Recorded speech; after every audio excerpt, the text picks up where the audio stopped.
Well, good evening, everyone. Thanks for tuning in to another stream to be Overthunk by Sharky.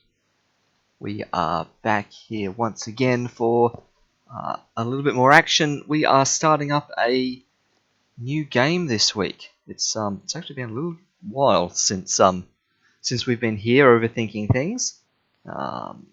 Last kind of, I shouldn't say extended because we only got a couple of episodes worth. The last sort of extended playthrough of anything we did was Recoil a while ago. We had a single one-off stream where I challenged Skeevers to some old-fashioned twisted mini-golf. And then we had a series of weeks in there where other commitments came first, and so it's been basically a month since we've actually been here to do anything. Good evening in the chat, Trans. Thanks for tuning in. Yes, we are going to be having some fun with Botley tonight, with a bit of JumpStart third grade adventures. Mystery Mountain. This is a educational game released back in 1996. I don't recall if I ever played this at the relevant age when I was in a third grade of primary school, or whether it was only later in my teen years that I actually played this properly. Maybe I tried to play it a little bit when I was younger and didn't sort of seriously tackle it until I was sort of much beyond the third grade level.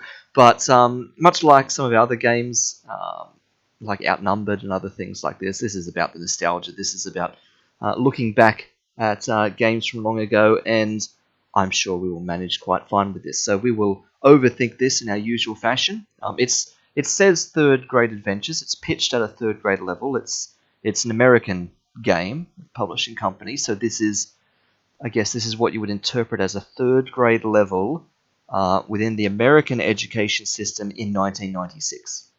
Whatever that translates to in present day Australian educational terms.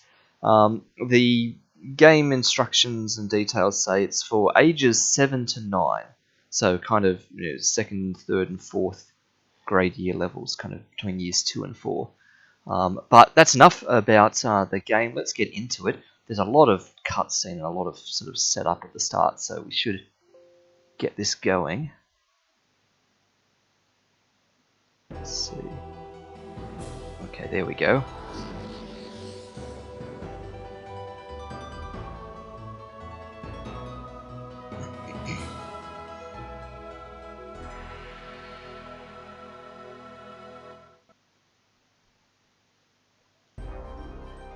Alright, here we are. That main entrance. Let's pop in. Well, hello. We've been waiting for you. Please sign in. We've got a busy day ahead.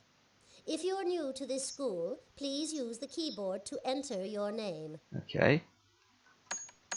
Let's go with Sharky. That's a very piercing sort of keyboard sound there. Enter. Please enter and have a seat. Sit up straight. No slouching in this classroom. Oh. Is that gum in your mouth? Sorry, my mistake. Oh, okay, apparently it wasn't. Posture check already. Here we go. Sit up straight. All right. Lots of things in this room, like an alarm. Oop! Don't click the alarm. A map. Oop! The MC squared is running off. The nice bun. Oh, yum yum. Oh, and an ice cream. Does that flower do anything? No? But the clock. Ooh, it nearly got me. Globe. Nice, bouncing the globe. Oop. There goes the moon. Oh, that's the same thing. Okay. Pen? Paper? Yep. So I'm obviously clicking on absolutely everything except what I'm supposed to be clicking on. Just to check all the animations. There's a lot of little things like this in the game. Being a child's educational game, it's got a lot of things to occupy you. Ooh, fills up with water. Don't think there's anything else from the bookshelf. Oh, there is. Ooh. Oh, that's very musical.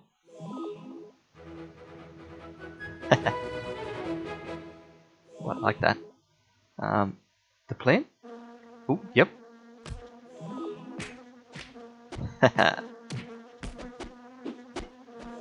And out the window? Nope. Someone is going to come from out that window in a second though, so let's click on this thing and get underway. Oh, we've picked it up. Okay. Oh, and everything's going off. Oh, there he is. If Professor Sparks had meant for me to fly, he'd have given me wings. But what could I do? This mission is too important. Now, where could it be? You startled me. I didn't think anyone would be here. Hey, you've got that, the transquisser. Yeah, this Be thing. careful with that thing. Don't drop it. The future of the world may depend on that little machine in your hands. That is, if I'm not too late. There's just so little time and so much to do. But wait. Nah. Well, it's worth a try. Listen, I need your help. And if you think you can handle it, you can help me save the world. Alright. I am Android XL2, but you can call me Botley. That's what Professor Spark calls me. His daughter Polly calls me... Well, never mind what Polly calls me. Good old The Botley. professor created me as a prototype companion device. You see, he was having such trouble finding sitters for Polly because she scares them all away. So he invented me. I'm also programmed to be her friend. And believe me, it's tougher than it sounds. I'm not getting to the point, am I? Here, let me start from the beginning. Yep, cut to the chase, Botley. Oh, here we go. He's a Teletubby all of a sudden. Polly's father, he left for another one of his famous inventors' conventions, and he programmed me to keep an eye on Polly. Okay. I'm supposed to keep her out of trouble. With Polly, that's always tough. But today, it was impossible. After coming home from school and madder than I've ever seen her, Polly locked herself in her father's secret chamber. Now, I really shouldn't tell you this because I've been programmed for secrecy. But this being a world emergency and all, well... The professor has an honest-to-goodness time machine up there, and it really works. Not only that, but Polly sent 25 of the other androids back in time. The whole world is changing, and the changes have Polly written all over them. That won't be too good for the Temporal Prime Directive. Cars don't exist anymore, and now everyone has to travel by pogo stick. An orangutan has just been elected president of the United States in a landslide. And the Statue of Liberty is now the Statue of Licorice. It's all happening so quickly. But with your help, I think we can rescue all the androids and maybe stop the world from getting too weird. Just hand me the transquisser. I think it's got all the information we need to get started. Sit it down. I'll bug you till you agree to help. Ooh. Please, please, please. Okay, yep. Have I bugged you enough? No? Please, please So if help. I keep clicking on Have I other bugged you things. enough? No? Please, please help. Please, please, please, please, Yeah, please. he just keeps doing that. There you go. Cool. Now hang on tight and come with me. Alright.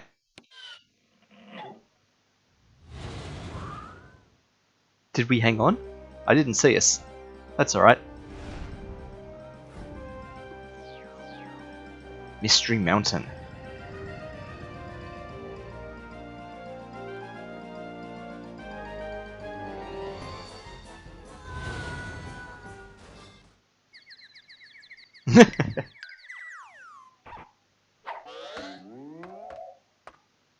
Phew. Sorry about the landing. I wasn't programmed to fly. Well, this is it. Home sweet home. Polly should be inside. Ooh. Watch out, Botley, your rocket's still going.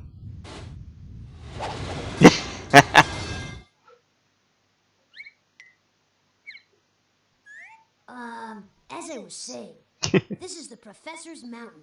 Polly should be inside, and I just bet she's watching us now. Yeah, cut to inside. Oh, that was funny. Watch watching that poor dumb robot flying back in time, I couldn't ask for a better way to spend the afternoon.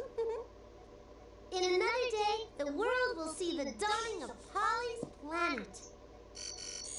Whoops! It seems there's someone at the door. Let's take a little peek. Alright. Oh, it's only Botley. He knows I don't like to be disturbed when I'm working. It breaks my concentration. Okay, let's see what he wants. This might be fun. Oh, Snotley, you're back. I've been looking for you. My name is Botley. I can see you brought help. And you've got the transquizzer. She knows we need it to save the world. Didn't my father teach you it's rude to tell secrets, Rotley? Well, I suppose he's told you his side of everything. But what does he know? Today when I was at school, the teacher handed us a surprise quiz. I already knew all the answers, and she knew I knew them. So, just to have some fun, I made up my own answers to that dumb old quiz. But instead of laughing like she was supposed to, she gave me a big fat 0. I felt faint and short of breath. No one's ever given me a 0 before. Well, that's not quite true, I feel like Polly has overthunk this test a little bit herself. Be quiet, Plotley. This is my story. Anyway, after getting my first 0 ever, I got the most brilliant idea. Instead of settling for a bad grade, I changed history to match my answers. So you sent 25 of your father's robots back in time to change history? How could you do that, Polly? Oh, that was the easy part, since Daddy just invented that handy-dandy time machine upstairs. Everyone should have one. I just marched those robots into the machine, pushed a few buttons, and voila! Unfortunately, there's still one more question. The extra credit question. And it's super hard. That's why I've been looking for you, Notley. That's Botley. And I want nothing to do with your plan, Polly. Just bring those robots back. Don't you see? You could destroy us all. The old extra credit question. Please, Spotley, if you're so scared, why don't you just bring him back yourself? You've got my transquizzer. Now all you need are the questions on my history quiz. To make it so easy even you can figure it out, I'll leave the disc with the first part of the test on the first floor. That's 5 questions total. Just plug that disc into the transquizzer. Then figuring out where I sent the robots should be simple. But I'm warning you, if I don't get them all back soon, I'm sending you off to do the extra credit question. Oh, by the way, you have to get in the house first. And I've changed the locks. Good luck! Very good how she tells us exactly how to stop her. How are we going to get into the mountain? You see, the professor's lock system only opens when you reproduce the chimes you hear. Ring the doorbell to start the chimes. That will start the unlocking mechanism. Alright, and here's our first game, which is a game of Simon. I'm going to play back some music tones. I just noticed during that lengthy sort of cutscene of dialogue there that the audio quality of the game might be a little bit dodgy. I'm seeing a little bit of bleed through of the game's audio. We need to get inside and fast. There's no telling what Polly's up to next. Yeah, I'm seeing a little bit of bleed through of the game's audio with the mic audio. Let me just maybe I should change. Okay, nah, that might be fine. Okay, we'll check that out later. The world will turn on its head if we don't rescue those robots from the past. Sorry, Botley, I was just looking at the audio settings. We'll push this button, we'll start. Ding dong. All right. Just listen closely and repeat what you've heard by clicking on the correct door panels. Here we go. Fair enough.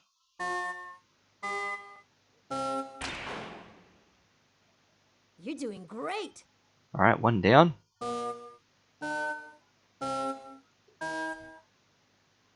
Boop, boop, boop, boop. Way to go. Thank you, Botley. Getting a bit faster. Boop, boop, boop, boop. You're doing great.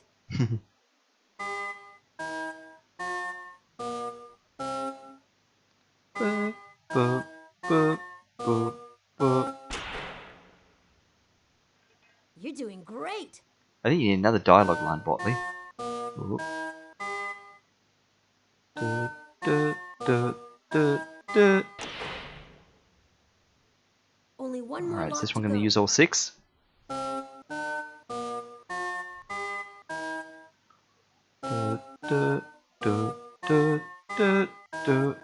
Nice. First go. That's it, you open the door. Here we go. Now, be quiet and follow me. First, though, let me put this in a safe place. On second thought, maybe it's safer with you. Okay, sure. It's the utility belt that Professor Spark designed for me, and it's quite an achievement. Over there's a button that will take you out of any room in the mountain. The Nice. indicator next to it tells you how much energy is left to power the mountain. Now, if you ever need assistance, push on this button, and I'll do what I can to help. In Yep. the middle of the belt is the inventory. That's where we can store things we find in the mountain. The Transquizzer, for instance. Professor Spark has set up a lot of games inside the mountain for Polly, me, and the other robots. Yep. If you click on this button, you can make some of them harder or easier to play. Finally, this score keeps track of how many invention points we earn. By opening the door, you've already earned a few points. Nice. Now, our destiny. Here we go. This is the professor's home and laboratory. It's an entirely self-sufficient environment. We don't have to leave the mountain for anything.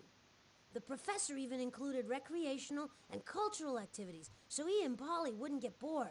I suppose I should give you the 2-cent tour of the place. Alright. Over there's the kitchen, where we feature the very finest robot cuisine. Back there's the art gallery.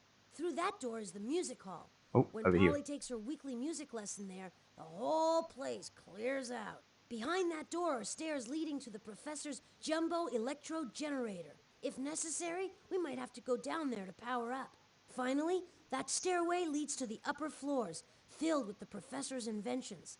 His most amazing invention, the time machine, is at the very top. Maybe later we'll have time to explore, but now we have to stop Polly from making the world too weird. To do that, we need to find that quiz disc. Where could it Hey, be? there it is. Ah, Pull right out here. the Transquizzer by clicking on the inventory button on the utility belt. Okay.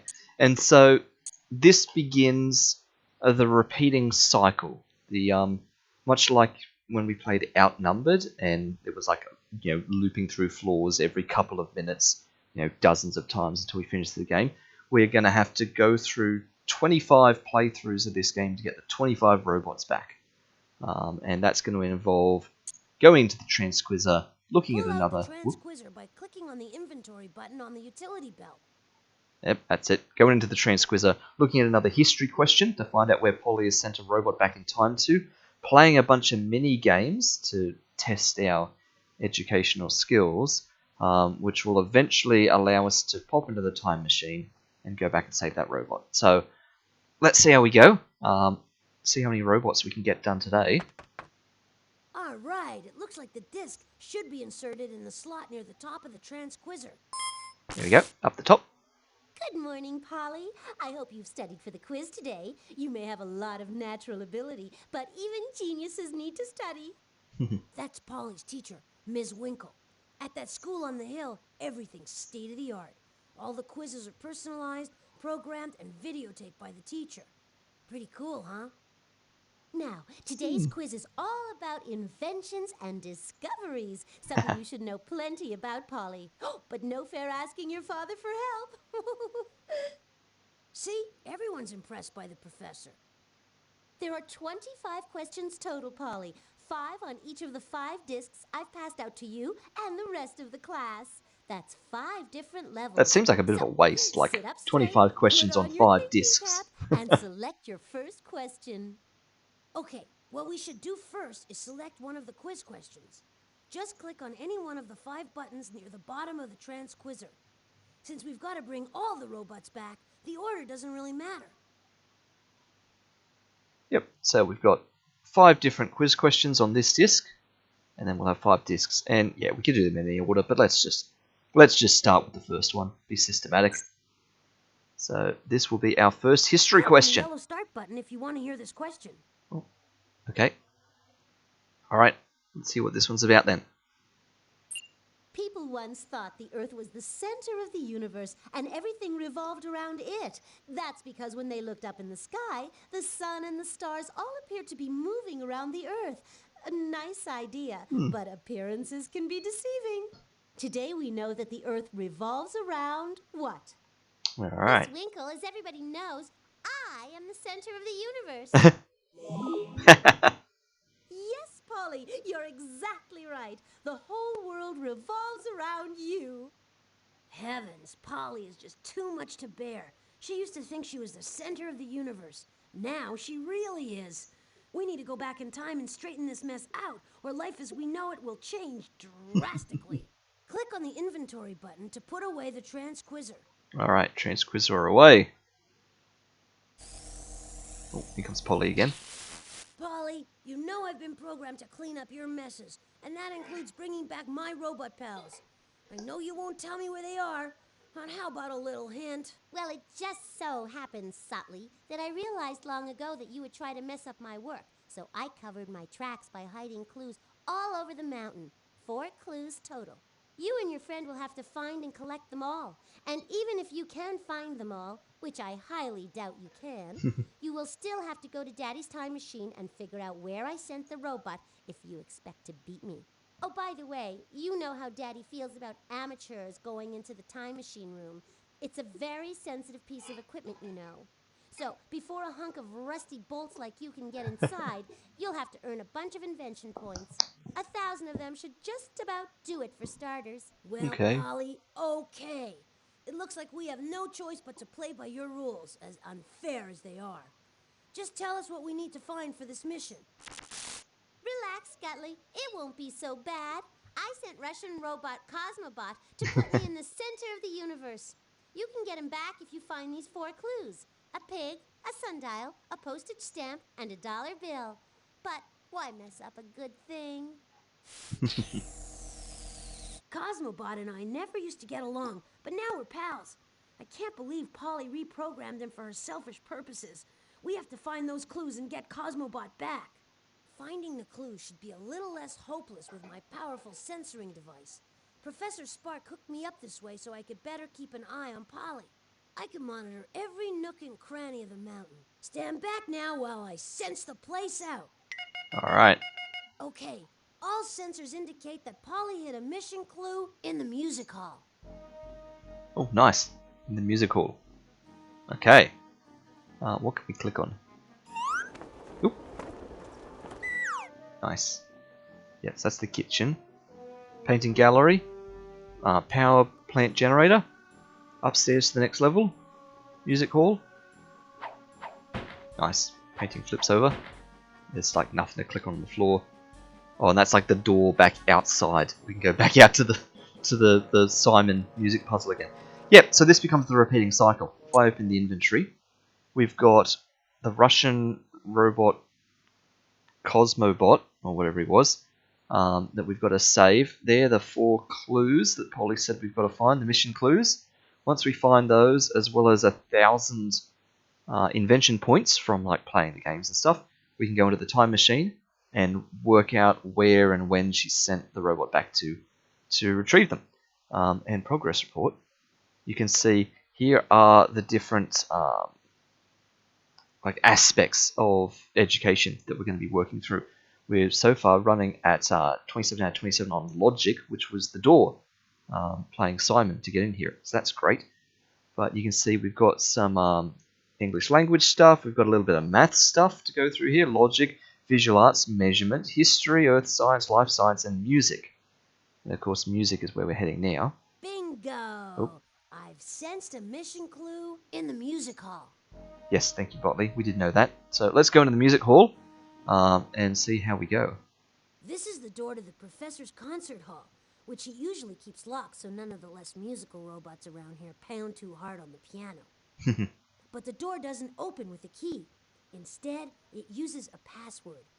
You have to figure out the password by unscrambling the 4 words on the left side of the door. I'm not so good with spelling, but luckily we've got some help. Hey, Beethoven! Huh? Hello? Who's there? Oh, Bartley, it's just you. You should have called my name instead of just scuffling around out there. Sure. Okay, listen, Polly's up to no good again, and we're trying to stop her. We're having trouble with this lock. Can you help us? Huh? Speak up. Don't mumble. Can you help I feel like us? Bothoven's a Now, bit deaf. Bartley, if I just gave you the answers, Polly would reboot me in a heartbeat. But if you're really having trouble figuring out one of the words, click on the button next to it, and I'll see what I can do. Good luck. Okay. What you must do is unscramble the letters on the left side of the door to create 4 words. You can do that by clicking on any letter, then clicking on the space where you want it to go. Each time you unscramble a word, you'll be rewarded with at least 1 letter in the password, which appears on the right side of the door. When you unscramble those letters, you've figured out the password and the door should open. Easy. Alright, so a bunch of words to unscramble. We can press to get a clue from Bothoven, but all these words follow a common theme. Like this first one is clearly just backwards. Just rain. Rain! Great job. Nice. You're better at this than I am. Thank you, Botley. And so, of course, some special letters go over here for the final password, which is... Oh, I just saw his eyes looking up, and he watches the arrow. I didn't notice that. Yeah. Whoa, whoa. Yeah, some of the special letters unlock us, the actual password for the door, which is like the theme of all these words. So that one's for rain. This one is for wind. Wind! Man, you're really moving. Also known as wind. Now, of course, there are some anagram issues here. Like, for example, this one, there's more than one word you could unscramble that into. But based on the theme of where we're heading here, pretty sure that's going to be heat. Heat! Terrific. We're almost in. Nice. And the same with this last one. You would probably look at that, and the first thing you probably see is steel. But it's not actually steel, is it? Because it's gotta be of this same category of words. So it's actually sleet. Sleet! Well, you got all the words. Now to unscramble the password. Easier said than done. Yep, so longer word, but of course, based on what's going on here, this one is clearly different sound effects as well. Weather. That is correct. The password is weather. Nice. Alright, and that lets us into the music room. The door's open, and the crowd goes wild. This is the Mountains Music Hall. This is where rehearsals are held by our award-winning all-robot chorus, headed by Maestro Trombot. Of course, thanks to Polly, half the members of the chorus are lost in time right now. Yeah. Ah, to hear their sweet, dulcet tones just one more time. Maestro? Hey, Maestro! Ooh, Maestro. Bartley, you'll misalign my perfect pitch sensors. Do, re, mi, fa, sol, la, ti, do. There we go. Sorry, Maestro, but Polly's put us all in a bit of a jam, and the future of civilization is at stake. Mamma mia. If she would only practice her arias, she wouldn't have the time or the inclination to destroy the world. Music has such a civilizing influence. Although her voice, let's just say it's not music to my ears. Oh, here she is. I heard that, Maestro. You just don't appreciate my instrument. Do-do-do-do-do-do-do-do. Well, Polly, you do have a quality. I've got scads and scads of quality. But what Notley here wants is the mission clue I hid here. In order to get it, though, he'll have to play me a song. Not just any song, though. I want to hear this song. And Okay. please play it right, Dingbot. My delicate ears can't handle even one sour note. You mess up, and you get nothing. Nada. Zilch. Nuts. You know, if you like, you can play the organ with the top row of number keys on your keyboard. Click Ah. on the music tablet to play that tune. So I can play this with my keyboard? Oh, I can.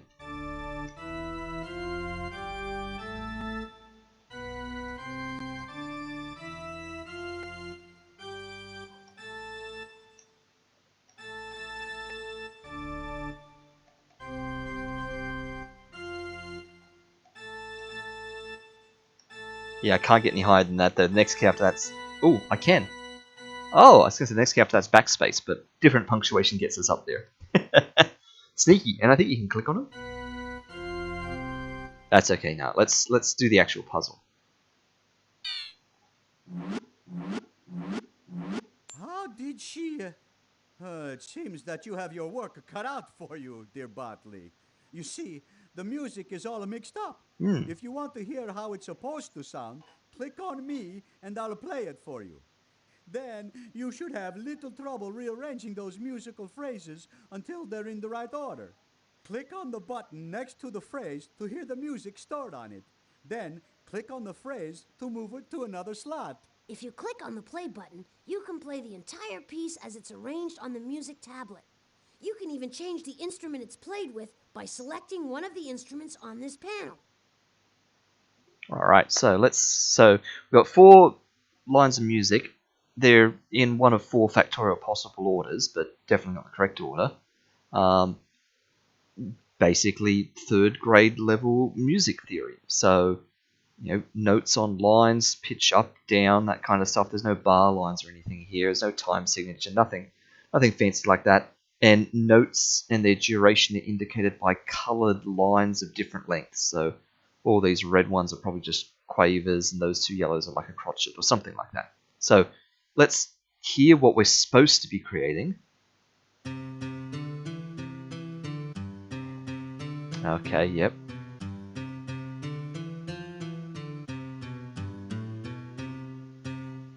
Sounds like a bit of Yankee Doodle, or anything else that uses that tune.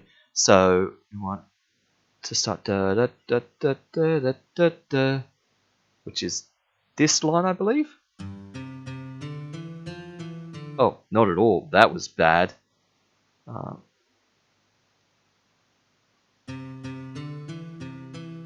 Yeah. Okay, embarrassing myself on the first one. This is clearly the first line. So da da da da da da da da, and then we need da da da da da da da. So I think this is the second line. So let's move it up to the second spot. Yeah, that's right. So then this is the third one. Da da da da da da da da. And that means that bottom one is do do do do do do do. So that should be the correct order for everything. So now we just hit play and lock it in.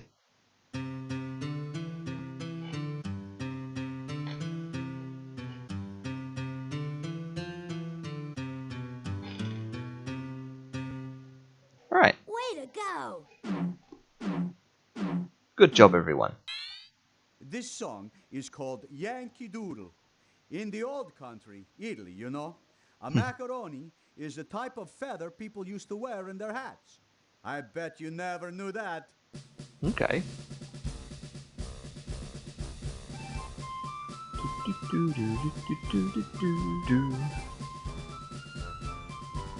Ha! Look at Botley bopping his head.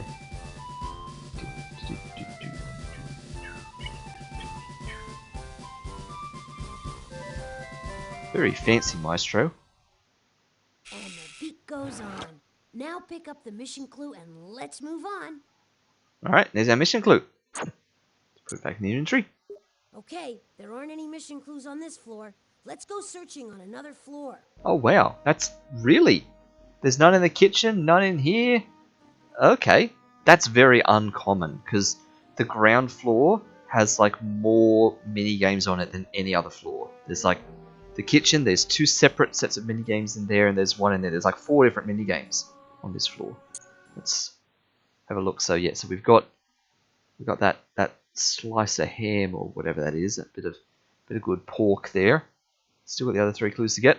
All right, up we go, upstairs. Yes, up the stairs. Here we go. Level 2. You'll see that as we go up higher in the mountain, the professor's inventions get more secret and bizarre. Here we have the professor's delicate biosphere. And over there, we have the professor's shrinkomatic, an easy way to shed a few robot pounds. That tram there will take us even further up into the mountain, and to some of the professor's other inventions, including his famous time machine. If you want to go back to the first floor, click on these stairs. Sensors on. I'm going to run a sweep of this floor. Not biosphere, not I'm biosphere. picking up a clue reading in the professor's biosphere. Ah! Ah, no! Not the biosphere! Biosphere is everybody's least favourite mini game. It takes so long to do the biosphere. That's so annoying. That's okay. There's only 2 puzzles. There's only 2 mini games on this floor. The biosphere and the shrinkomatic. And we've got 4 clues to find. So if we found one on the ground level, and there's only one here, then the other 2 are both on the top floor, which is good news because there's also only 2 puzzles on the top floor, so both puzzles are going to have a clue. So, what? There we go. Ta-da! Nice. And this plant guy?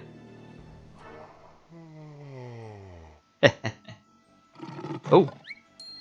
Ah! And here. Ah, nice. And I don't think that does anything. No, that's just decoration. But this skull... Ooh, scary. Great. I've got a strong reading in the In the professor's professor's biosphere. Alright, into the biosphere we go. Oh. Nice. Nope. Okay. See that glass dome? That's Professor Spark's biosphere. In it, he can grow anything he wants from any part of the world. It's kind of like a vegetable zoo. And to protect the biosphere from outside contamination, the professor has set up a remote control way of working inside it. See over there? Those are explorers the professor designed to fly into the biosphere. And on that monitor is where you can watch the explorer as you maneuver it anywhere you want. Inside, there are 5 different environments to check out. A desert, a rainforest, a mountain range, a grassland, and even an ocean. Each one contains plants and animals you might find in those places. Oh, Muttley, over here. Daddy doesn't deserve all the credit. I planted some things in the biosphere, too. Sure, Polly. Whatever you say. I did. You don't have to believe me, but I just thought you might be interested in knowing that I planted a mission clue in there. Of course. You can't get your poor robot friend back without it. Don't expect me to tell you where I hid it, though. That would be too easy. Polly, the biosphere is huge. You're expecting us to find a needle in the haystack, so to speak. Relax, Nutley. I know Daddy didn't exactly overload you with smarts. I guess I can even the playing field and give you some hints along the way. And here's your first hint. Get one of those explorers launched. Yep. Even you should be able to understand that. Boy, someday. Well, let's launch one of these babies and see what Polly's got in store for us inside that biosphere. Click on the launch button on the console to send the explorer inside. Green button for launch.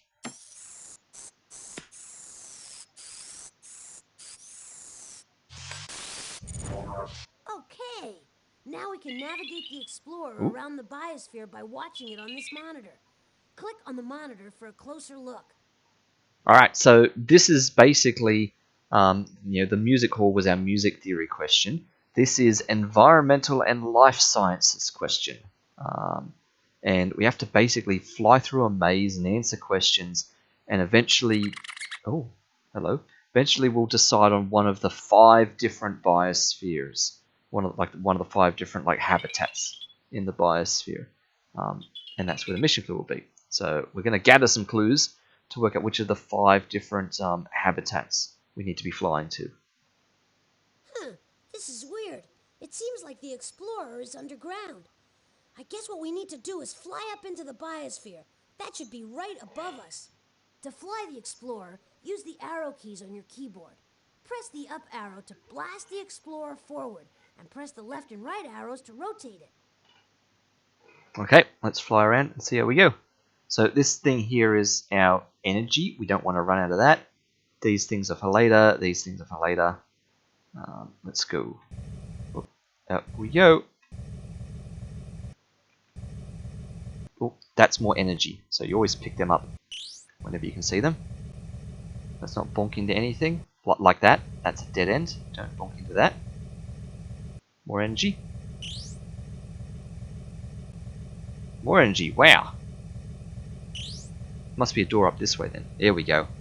Here's our first question. No rush with this one, Rotley. Take time to smell the roses.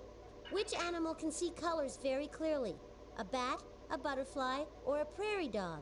Oh, okay. So, which animal can see colours very clearly? Well, it's not a bat. Butterfly or prairie dog? I don't know. How do butterflies see? Maybe a butterfly? Like, let's go butterfly. Just a lucky guess. Whew. There we go. Lucky guess. Look at that. So, the clues we're going to get here are going to point towards one specific habitat in the biosphere. So, after we get a couple right, that might also help us get the next few right. Just because we know they need to live in the same habitat. Oh, there's another cave in. Here we go. Go in this one. Maybe this animal should just wear golf clothes, huh, Motley? Huh. Which type of animal sometimes has bright wings to advertise how bad it tastes? A parrot, a grasshopper, or a moth? Okay, bright wings, but that sounds like a parrot, but to advertise how bad it tastes, well, that's going to be the moth, isn't it? Wait till next time.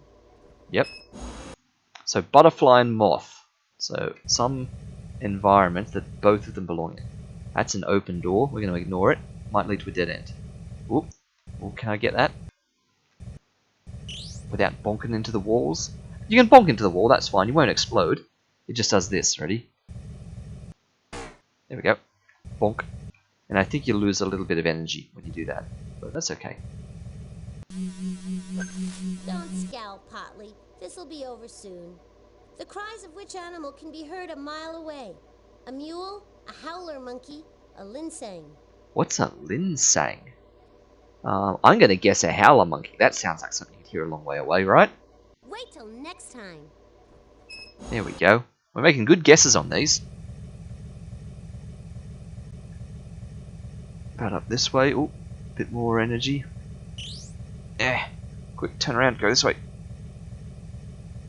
Oh, down to that door, I guess. These questions are obviously too easy. I'll have to make them tougher. Which animal doesn't know how to fly? A flying squirrel, a hummingbird, or a seagull? I've seen some seagulls that don't look like they know how to fly. Hummingbird can definitely fly, so a flying squirrel, as the name suggests, doesn't actually fly. Just a lucky guess. No, that one wasn't a guess. I did actually know that one, Polly. I'll have you know, I did know that one. Try this one, sucker. Which animal has suction cups on its feet for climbing trees? A flying fish, a zebra, a tree frog? Ooh. A zebra climbing a tree, a flying fish with suction cups on its feet. Nah, it's a tree frog. I knew you'd get that one. Okay, so we got all our clues. So we're going to fly through the 5 different habitats. Good job. We're above ground. The professor reproduced 5 different environments here. You have to find the one where Polly hid her clue. Press the spacebar to launch a probe. It'll give you an eyewitness view of what's down there. Then match what you find with Polly's hints. When you think you figured out the right environment, land the Explorer in the designated landing pad. Each environment has one. Alright, so here's... No, I can't really point because once my mouse goes on the screen I lose it. Let me hover over top of it. Here's a designated landing pad right here for the desert. Okay, so if we think these 5 things here live in the desert, we should land there because that's where the clue will be hidden. All these dots up here are probes we can drop, and they do a little scan of the area and they tell us a little bit of facts about the area. And if they happen to detect one of these 5 things, it will light up yellow, and that'll let us know that we're probably in the right habitat. These 2 yellow keys here are because we have 2 attempts. We can't just guess all 5 different habitats. We only get 2 tries at this. We run out of keys. So I'm pretty sure that these 5 things do not live in a desert. Tree frog is probably not from a desert. Ooh, that's the top of the biosphere. Let's go down a bit. Not too far down, though. Rainforest. Now, I reckon this is on the money. I think they all live in a rainforest. But let's go check out what the others are.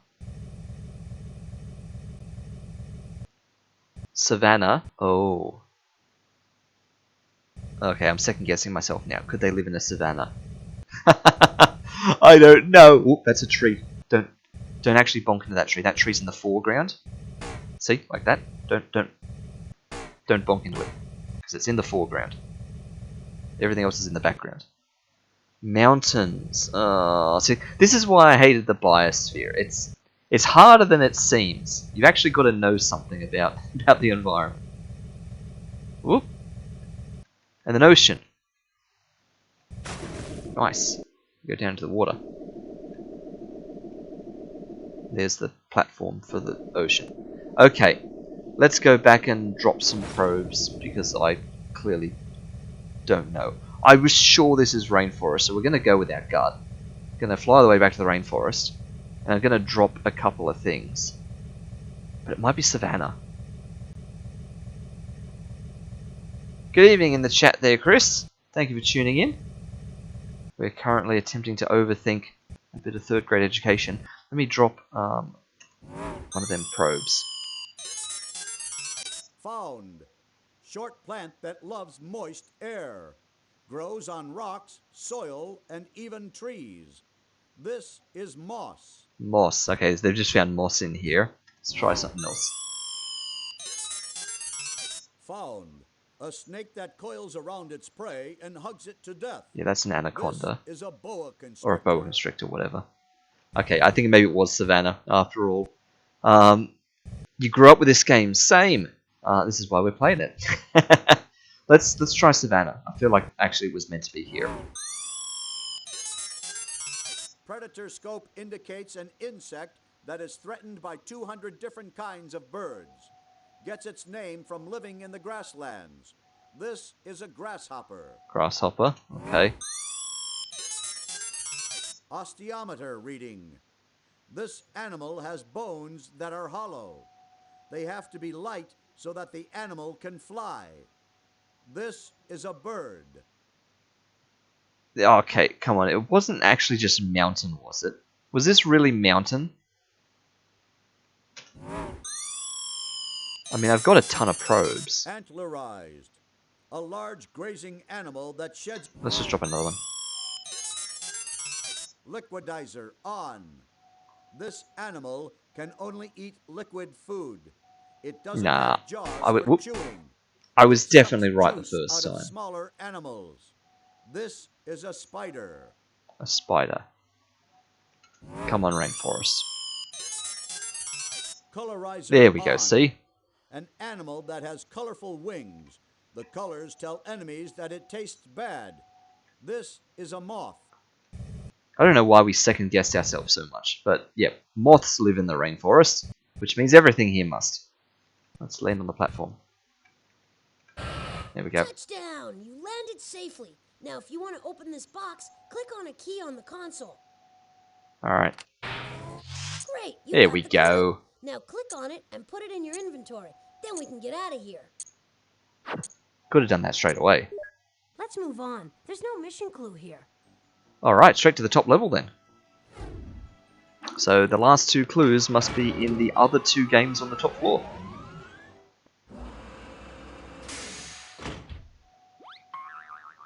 Yes! We're at the very top of the mountain. Just knowing what's up here gives me chills. Still, I'd go anywhere and face any danger to save my fellow robots. Over there, we have the professor's observatory. Once, a while ago, he caught Polly spying on the neighbors with the telescope. Boy, did she get a nice long time out.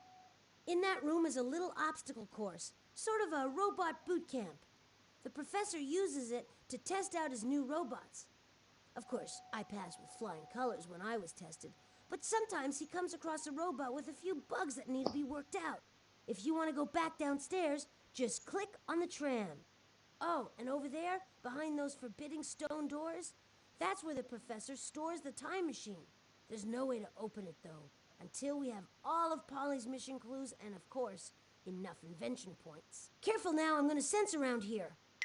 Alright, where could it be? I'm getting a strong clue reading in the observatory. There's also a mission clue in the robot maze. Ah, surprise, surprise. One in each. Alright, so clickable things around here. There's not that many. Yep. A little spider that comes marching out of here. This guy, like, blinks, but there's not really anything to click on for him. And one that I oh yeah, that moves. All these things, like, react. One that I sort of never found for ages is this tile right here, the one in front of the robot maze. It's got a little mouse under it. Nice. Okay, let's go observatory first, because it takes a little bit longer to do. Observatory. Nice. Click, clack. It's like a language and words and grammar and stuff, as well as astronomy, obviously. There's like 3 phases to go through in here. Professor Spark. Just take a look at this place. It's here that the professor conducts all his top secret astronomical experiments. Way ahead of his time, of course. Hey, did you know that the professor landed a rocket ship on the moon years before Neil Armstrong ever set foot on it? Just kidding. The scary thing is, if Polly used this room, she could send one of the mission clues anywhere in the universe. Yep. Well, no one's ever accused me of making things easy, Snorley, so I'm not about to start now. I guess you could say that you can get a mission clue here, but it's not exactly in this room. In fact, it's not even in this solar system, because I used one of Daddy's rockets to ship it into deep space. Special delivery. You won't find it by just looking around the void. You'll have to figure out exactly where to look. How do we do that, Polly? Space is a big place. Well, just because I'm such a nice girl, I'll give you a teeny-weeny hint. There you go. I just sent the hint flying off toward the new black hole Daddy recently discovered. If you really work fast, you might rescue the hint before it gets sucked up into another dimension. Then again, maybe you'll fail. Scary, huh? Don't worry, we might have a chance. Professor Spark recently launched a whole series of space probes into the black hole. I think we can use it to intercept Polly's radio transmission. Just click on the telescope and we'll get started. Alright, so we start in the telescope, where we're going to look into the black hole to find the clue that Polly fired in there. That clue is a clue to tell us... We haven't completed all our missions and Polly's not about to let up. Sorry, Botley. Explaining to the audience. That clue that she's fired in the black hole is a clue to tell us where in the universe she's actually hidden the mission clue for this room. So there's a lot to do in here, but let's do it. You'll see. Is this cool or what? 1 minute we're in Professor Spark's observatory, and the next we're looking into space 300,000 light years away at a humongous black hole. See that? That was Polly's radio transmission, and the radio waves circling inside the black hole is part of Polly's hint. Unless you blast it out of there, it's going to get sucked into a different dimension. That's one of Professor Spark's space probes. There we go. It's strong enough to resist the intense gravitational pull of the black hole, and it packs laser beams powerful enough to knock Polly's radio transmission to safety. You can actually spin the ship by using the arrow keys on your keyboard. Okay. To shoot the ship's laser beams, not while he's still press talking. the spacebar on your keyboard. Whenever you hit a radio transmission packet head-on, you'll knock it 1 light year away from the center of the black hole. When you collect 4 Talk quicker, Botley. They're getting close to the middle. Polly's entire hint, ready for unscrambling. Okay, you have 4 spaceships ready to help you. Each one has a limited amount of laser energy, so shoot only when you really think it'll help. Now, go to it. Okay, there's our laser energy. Let's shoot them. Oop, then there comes an asteroid thing. Oop. There you go. When we hit them, they jump back up a layer. So the ideal strategy is to ignore how much ammo you've got, aim about there, and just blast everything. There we go. We've assembled all the bits. There's some extras. There's always some left over. This is the professor's alien transmission decoding device. It comes in handy when it comes to decoding transmissions from Nice. extraterrestrial beings. The catch is, he hasn't yet found any alien transmissions to decode. Still, we can use it to read Polly's hint. I guess you can call that an alien transmission. Here comes the radio transmission you intercepted from the grip of the black hole. Nice. In it comes. What a drag. Polly's hint is all scrambled. The words aren't in the right order. Polly's not an alien, technically, but we can still use the professor's alien decoder to unscramble her hint. What you need to do is rearrange the words so they create a sentence that makes sense. You know, a subject is usually followed by a verb and all that stuff you learned at school.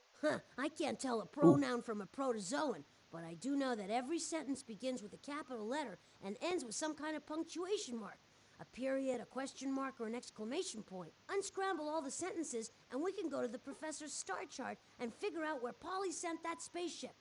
Good luck! Nice. So, Try clicking on a piece of Polly's hint to lift it up. You can then drag it to any part of the unscrambling window. Click again to release the piece. okay. So 3 pieces scrambled in the wrong order, but of course the first one has to start with a capital letter and the last one has to end with a punctuation mark. So there's only really one way to do this.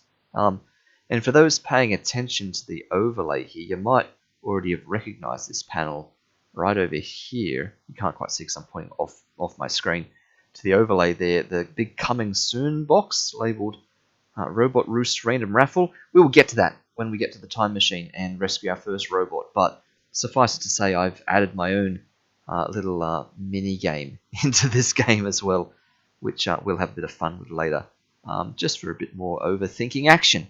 So, I made the days longer than the nights. Let's put that at the end. Yep. Great! You decoded one of the sentences. So that's the first clue. So I think we zapped like 4. Something's not right. We gotta fix this sentence. Yeah. We zapped like 4 clues out of the black hole. So it's going to be like 4 sentences that are unscrambled.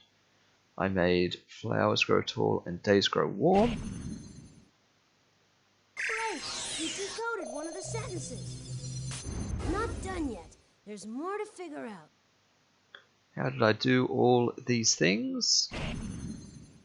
Great! You decoded one of the sentences. Wait, there's more to be done. I brought spring to ancient people. So 2 in the middle. There we go. Decoding operation is completed. You broke the code. I made the days longer than the nights. I made flowers grow tall and days grow warm. How did I do all these things? I brought spring to ancient people. Way to go! Nice. The hint is unscrambled. Now we just have to go to the star chart and figure out where in the universe she sent our clue. Alright, so that was all a clue to a constellation. So now we need to know our astronomy. This is the professor's star chart. It's really like a map that shows the locations of all the billions of stars that we can see from Earth. Of course, there are billions more we can't see. In the old days, people used to navigate by the stars. This map would have come in handy then. Move the pointer over any of the constellations to find out their names. If you want to know more about one of the constellations, just click on it. Okay, so we got a bunch of all these constellations in the southern hemisphere. That's where we are. Right over there. Bunch of these. Scorpio. Centaurus. The little one I couldn't read there. Carina. Pyxis. Vela. And if we click this, there we go. That'll actually turn them on, so we can actually see like where they are. Sagittarius. Whatever that one is. Tucana. Capricorn. Aquarius. Eridanus.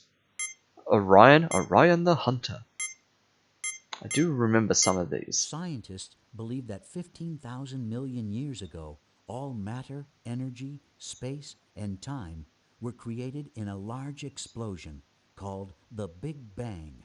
At that moment, the universe began to expand, and it's still expanding today. Thank you, talking panel. And if we flip hemispheres, because of course in the northern hemisphere you can see different stars. So Ursa Minor, Ursa Major, and so on. And here's our hints down here. Remember that thing about the seasons, and I make the days longer, and I bring spring to the people. So one of the there's The Hercules. zodiac is the name for 12 ancient Yes, constellations. yes, yes. Some people believe that the positions of the sun and the planets against this starry background can change their destiny.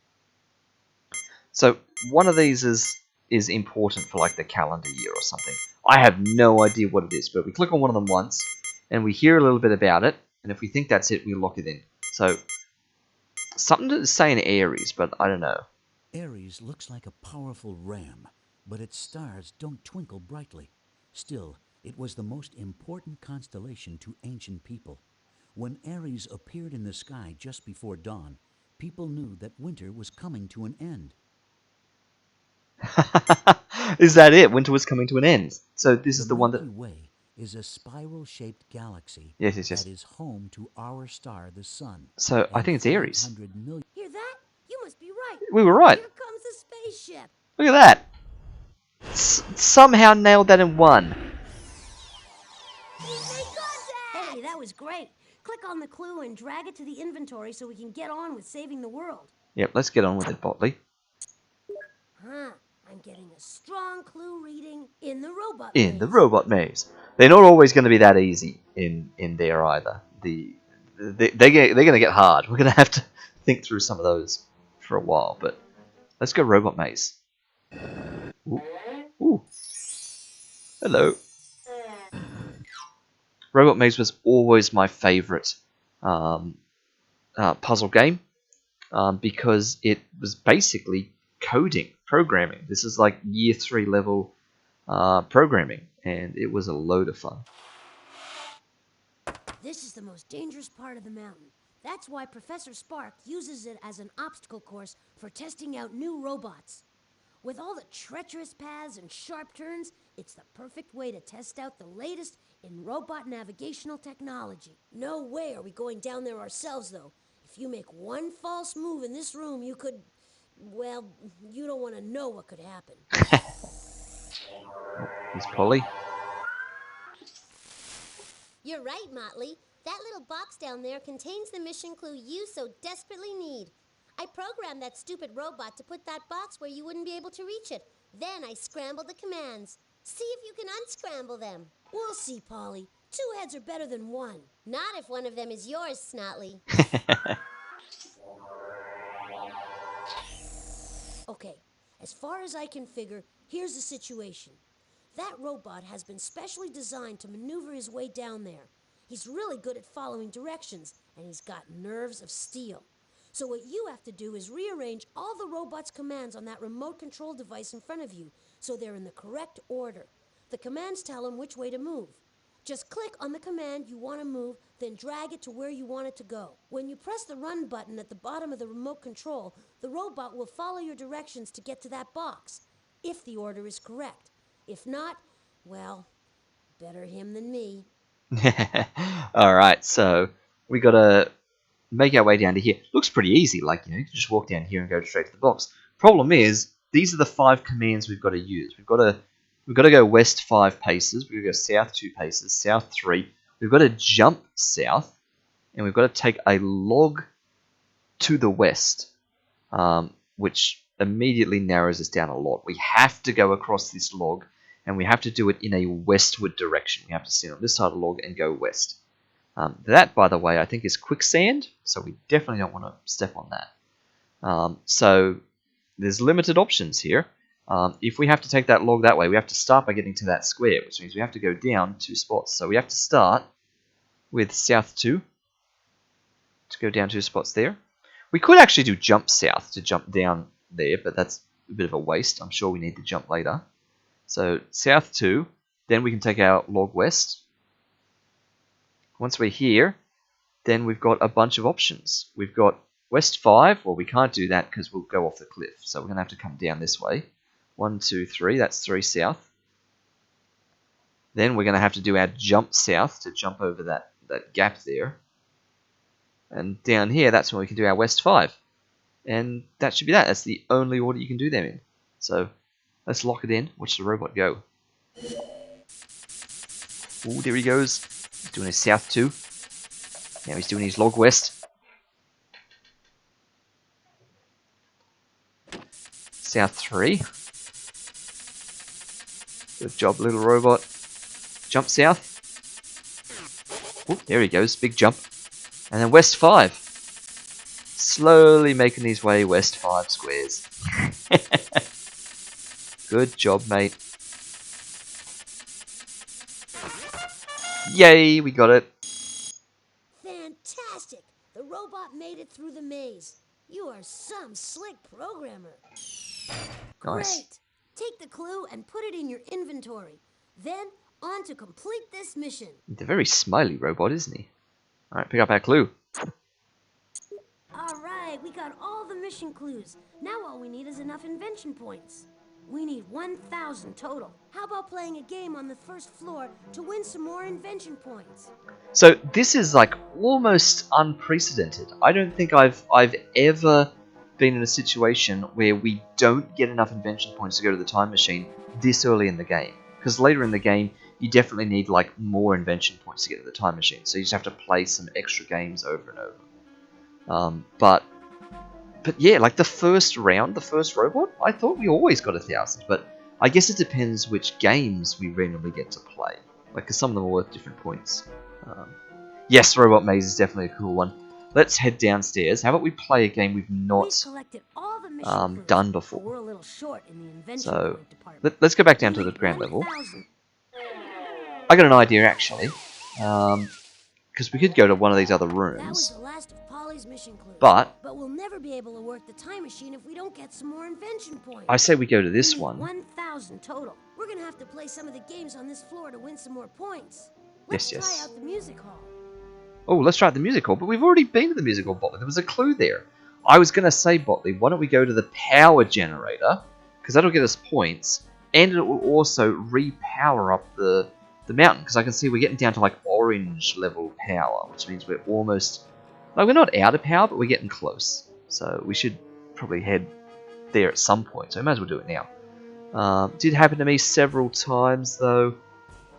And in my country, I don't remember the need for points increasing. Yeah, that's actually a difference in different versions of the game. So we're playing the original 1996 release. The game was like released a couple of years later again in slightly different versions, like a 2001 version, I think maybe. And there were a couple of really minor changes to the game. Some of them were like dialogue adjustments, like they took out several lines of dialogue in a couple of the cutscenes because, you know, as you can see, Botley and Polly, they just talk for ages, so they streamlined a bit of the conversation. And they also, I think, they removed the increasing points. So I think they made it a flat 1,000 for the entire game, whereas in the original game, I think each new Transquizer disc we get to, I think ups it by another 500. So I think it's 1,000 for the first Transquizer. And after those 5 questions, we're up to 1,500, then 2,000, and so on.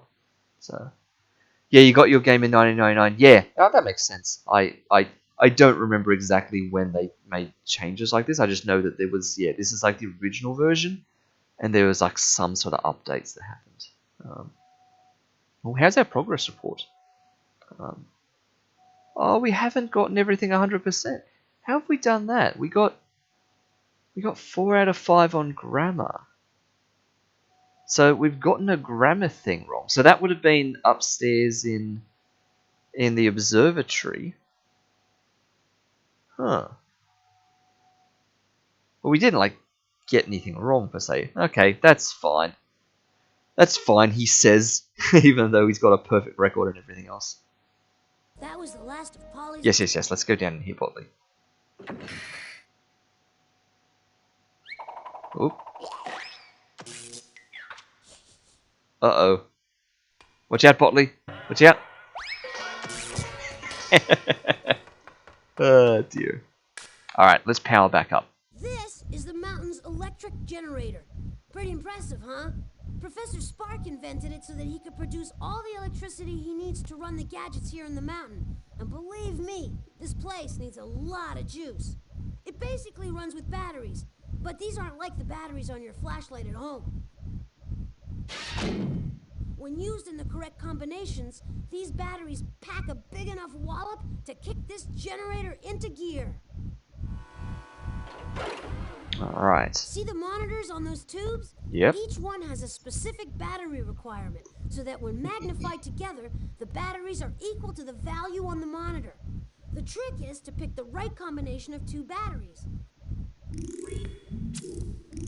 8 and 3? Okay. When you get all the batteries in place, Sure. the generator will produce electricity. You have to think fast, though, and work your way through both rings to get the generator going, because those batteries will run out of juice if you make them pull all the weight for too long. Okay, now you do it. Put the correct batteries in place. Nice. Alright, so 9 is a 5 and a 4. Obviously, there's a lot of different ways of doing this, like 10 could be 9 and 1. 5 could be a 2 and a 3.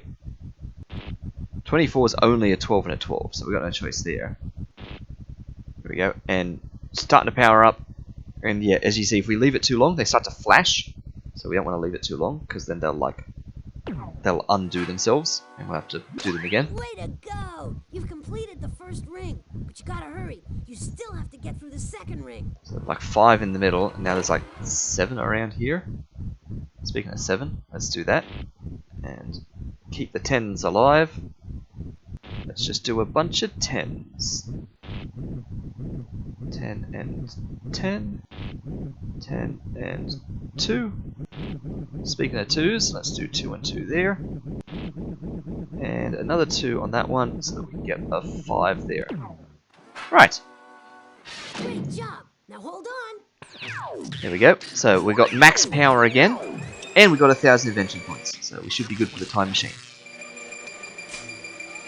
Oh, here we go. That's always so cool. Now back to saving the world.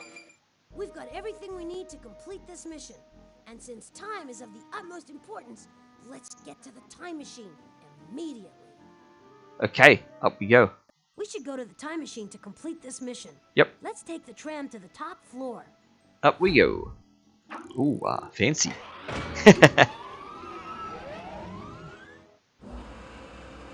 Alright, time machine time. We've got everything we need. Take a deep breath and click on the time machine door back there. Time machine door. Back we go. Anything to click on here? Nope, that just opens. Okay.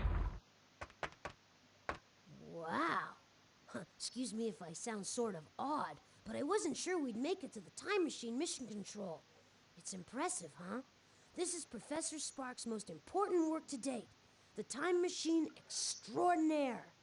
The professor created it so he could witness the invention of anything you can think of. Just go back in time and observe. He would never meddle, not like Polly. When he finds out what she's been up to, I wouldn't be surprised if she's in for some serious time out. Now we need to figure out where we have to go in history to complete this mission. That odd-looking machine will help with that task. It's called the Wheel of Invention, and by using Polly's mission clues, we can figure out which inventor we need to find. The professor tried to ensure that not just anybody could use the time machine. You need to know something about history, science, art, a little bit of everything, really. So click on the wheel and let's get going. Alright, so, here it is. So, our final quiz question, and that's going to give us, you know, the 4 mission clues will give us like the who, the what, the when, and the where of where we're going back in time to get our robot back. There's the actual time machine. There's something jumping through the water there. And that back there is the robot roost, which is where we're going to actually stick the robots when we're done, when they come back from the past. So, let's go. We finally made it. This is where we bring everything together and figure out how to find the robot that Polly sent back in time. This is the professor's Wheel of Invention. It's an obstacle to the time machine. You see, some of the robots kept wanting to travel back in time to taunt the early computers, but you can't have that. So the professor devised a little quiz that's too difficult for the robots. But hopefully it's not too difficult for you. A quiz that's too difficult for the robots, and it's multiple choice. Polly's reprogrammed the wheel so it's no longer just a quiz. It's a quiz show. Ah. It seems the show's called Hollywood Squares. You're the first contestant. Hollywood Squares. This So is how you play. a pun on Answer Hollywood 3 Squares. questions for each of the clues you collected. You'll find out what, when, where, and who. All the information you need to create a profile of your mission.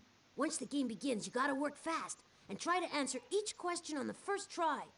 That way you'll win the time key faster and win the most points. Ready, set, okay, let's begin. Just click the on button to start.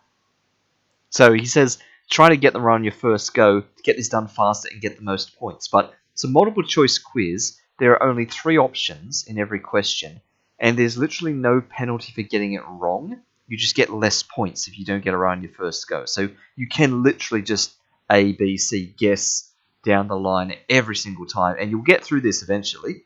So there's always that strategy, but we'll do our best to try this, try and actually get them right. And let's go. Ladies and gentlemen, kids and robots of all ages, it's time to play Hollywood Squares. Hollywood with your Squares. telegenic host, me, Monty Monitor. Answer all the questions correctly, and you'll be sent back in time, all expenses paid, to rescue poor Cosmobot. Your first clue is a pork chop.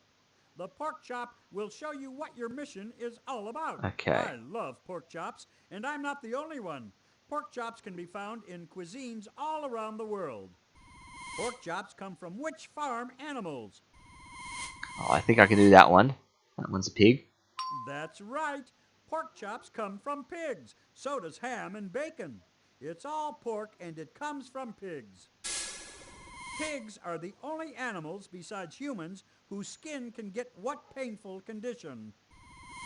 So you see the sort of the style of these questions here. They're going to leapfrog from like the answer to the last question to that topic. So because the answer to that first question was pigs, this question is now about pigs, and it sort of jumps that way. And so that's going to take us through these 3 questions, and that final question is going to give us, I think, what, who, what, when, and where. So Monty said the pork chop will tell us what. And that's, we can use that to backfit the final answer sometimes. So pigs, yeah, it's sunburn, isn't it? Pigs can get sunburned. You're right. Yes. Hey, pigs get sunburns just like people.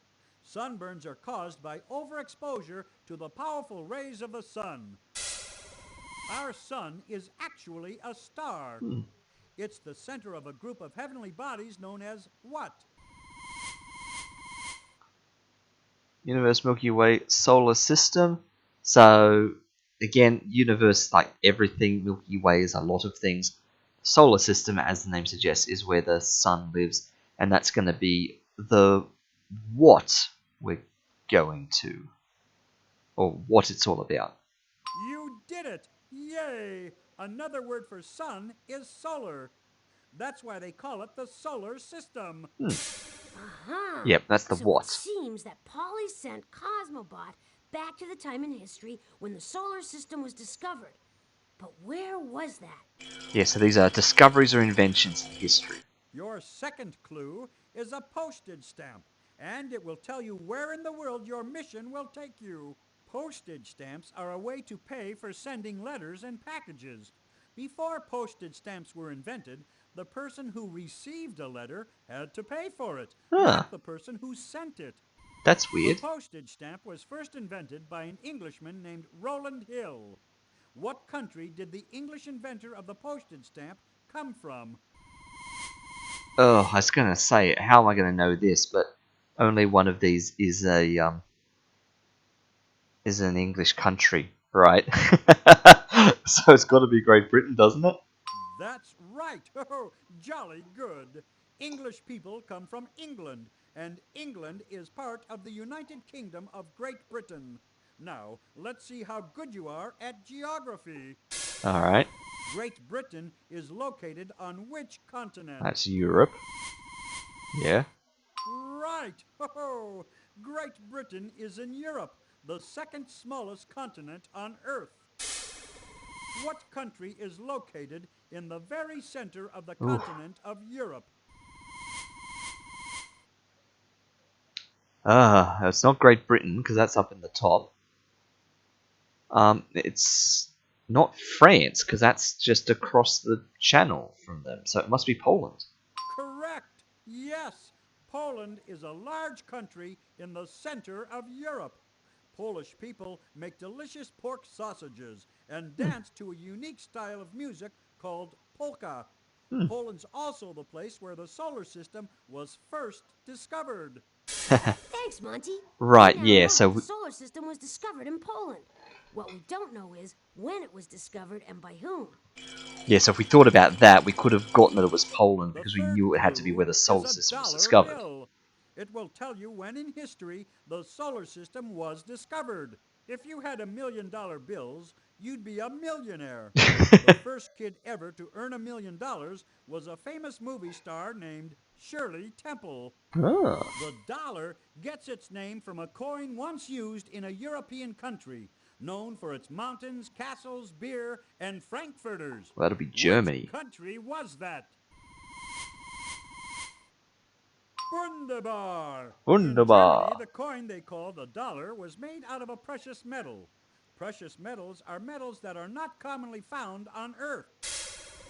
Which of the following metals is a precious metal? Okay, that was a bit of a tangent. Yes. Precious tin. No, it'll be silver.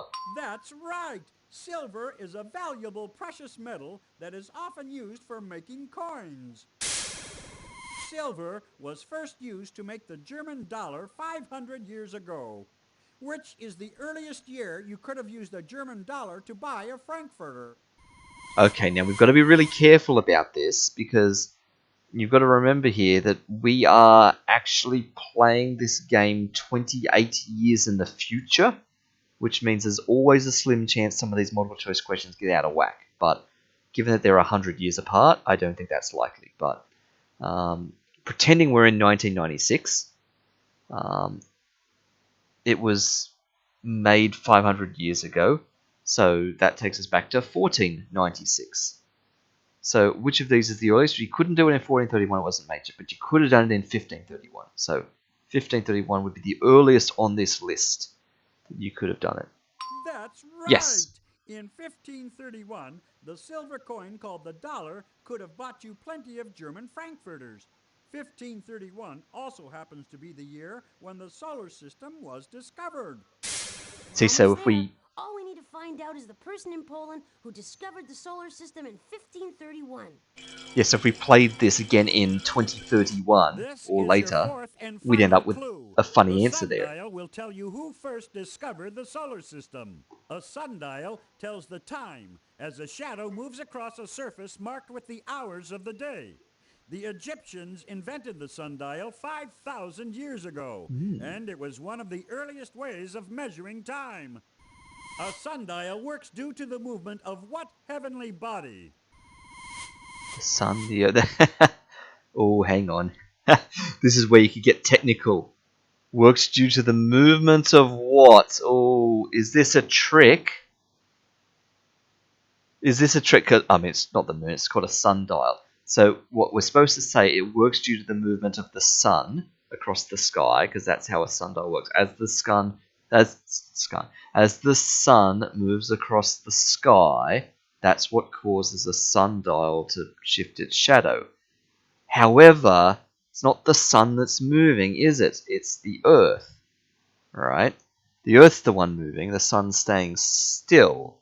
So it's really the movement of the earth that makes a sundial work. However, and this is where we're really overthinking it, Overthunk by Sharky, we're going to overthink this hard because it does say what heavenly body. And I feel like if you were on the earth, you probably wouldn't refer to the earth as a heavenly body. Maybe you would, I don't know.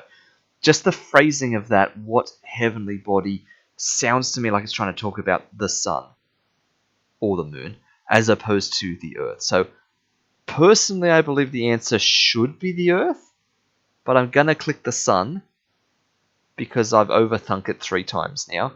We'll see if we're that deeply correct. No, try again. Oh no, so it was the Earth. So they are literally doing it. You are correct. Even though the sun creates the shadow that moves across a sundial, it's really the Earth that's moving, Yeah. not the I sun. mean that's exactly what I said. While the Earth spins, it also moves around the sun. What is the Earth's movement around the sun called? I overthunk it too hard. I knew it was the Earth that moved. I thought the question was not being that smart. What's the Earth moving around the sun called? Um. Oh. Rotations. The Earth rotates around the sun. No. No. A rotation is the Earth Oh, spinning on its that's axis, that's which a it does day. Now with. we need a That's revolution. right. Yeah. Okay. The Earth revolves around the sun. It takes 1 year to make one revolution. Just Who completely overthunk discovered that that one. the Earth revolves around the sun? And just straight into it. Just who discovered this? Yeah. Um.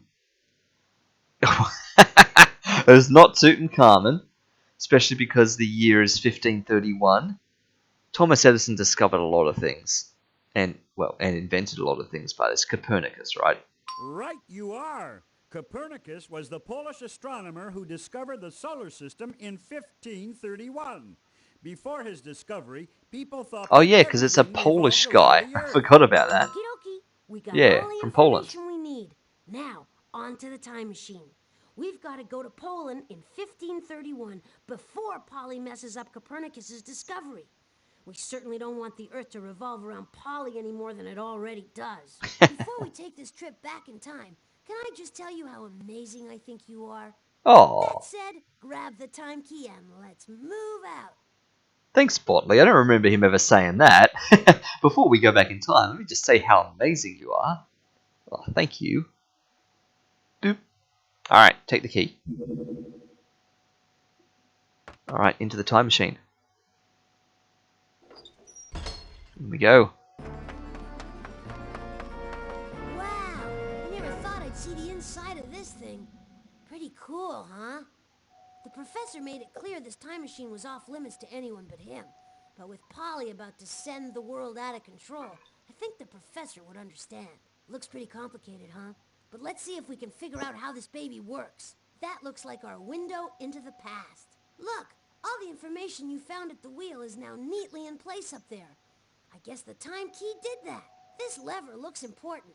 Click on me if you think I should pull it. Maybe it'll start things up.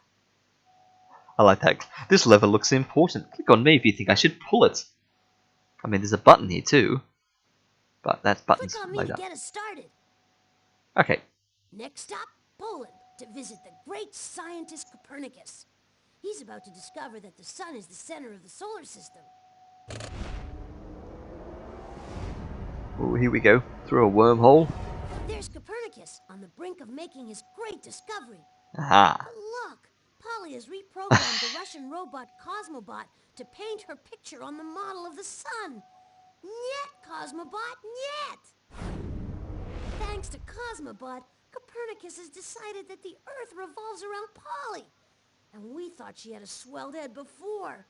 Hit the recall button. It's our only chance. I like the stuff Botley can say if you wait, especially here. Oh, like in here. Good old Cosmobot.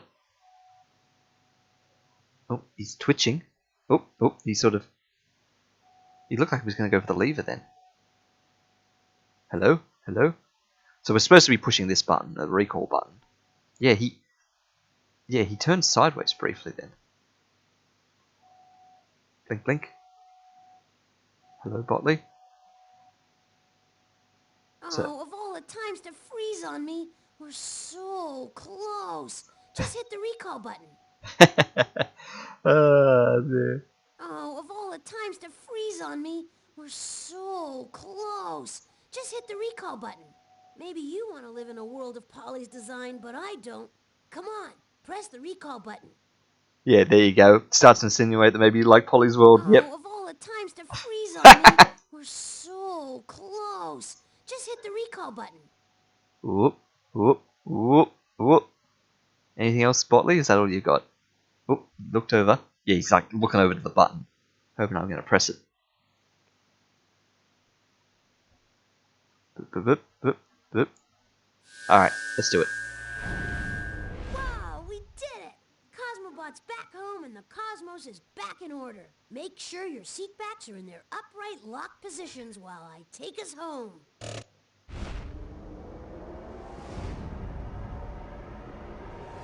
Ah, there's no place like home. Press the back button on the utility belt to leave the time machine. We need to put this robot to rest. Okay, so before we do this, before we put the robot to rest, it's time to unveil the Robot Roost random raffle. So here is a bit of extra overthinking to do because I'm not thinking hard enough already on this. Let me bring something up here in the background if I can find the right thing. So I got a grid here. We've got 25 different robots that we're going to be returning over the Hey, we can't course. stay in here all day. There's so much more to do. Sorry, Botley, I'm going to have to keep talking over you. We've got 25 robots that we are attempting to bring back into the Robot Roost, which is where they're going to live. And if I throw the Robot Roost up on screen briefly, here's a picture of what it looks like. That one there. Here's the Robot Roost. Okay, so there are 25 separate robots and 25 spots where they're going to reappear. Polly's And not taking her time, so we shouldn't take ours. Let's maybe get out of here. maybe I need to mute Botley in the background. So I can just talk over him for a bit. Where are we? That one. There we go. Botley's been muted.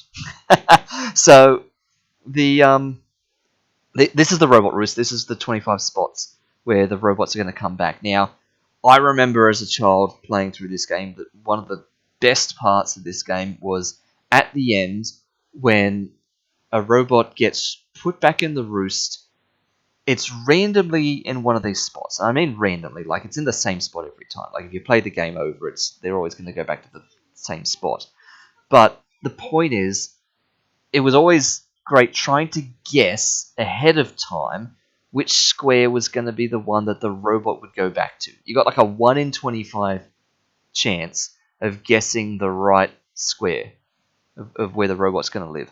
And then once it goes there, you're probably going to get it wrong. But the next time you go to return the next robot to the roost, then it's a 1 in 24, right? Because there's only 24 spots left, and then next it's 1 in 23. So you actually get slightly better odds the more robots come back, and eventually you'll nail one. You'll manage to randomly guess one correctly.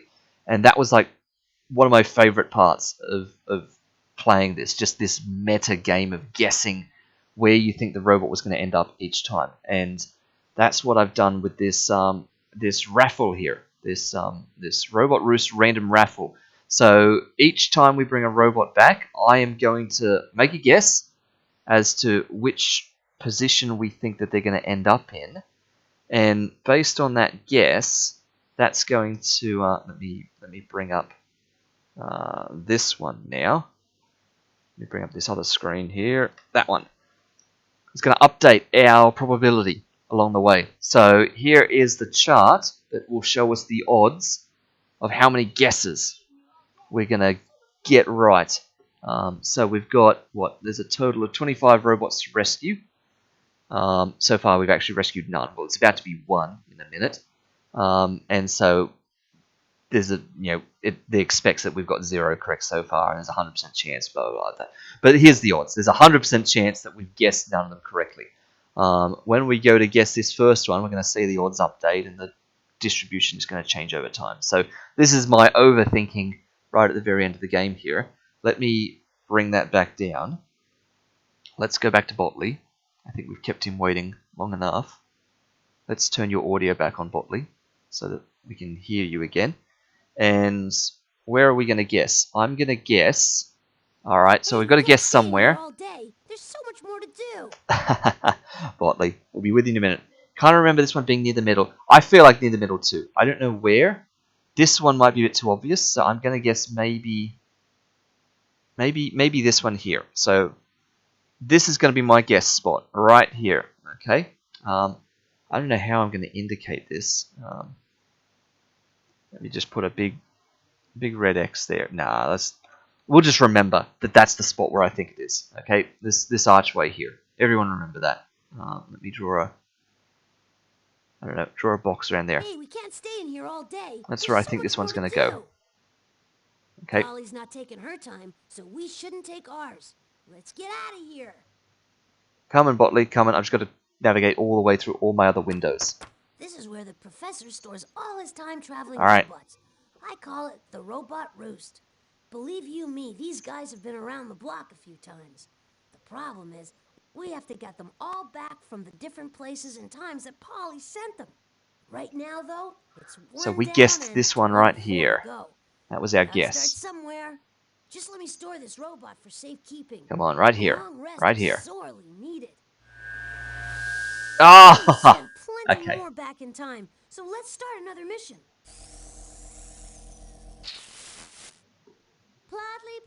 Plotley, what am I going to do with you? Are you trying to make me fail this test? I guess I'll have to make it a little tougher on you to get the next robot.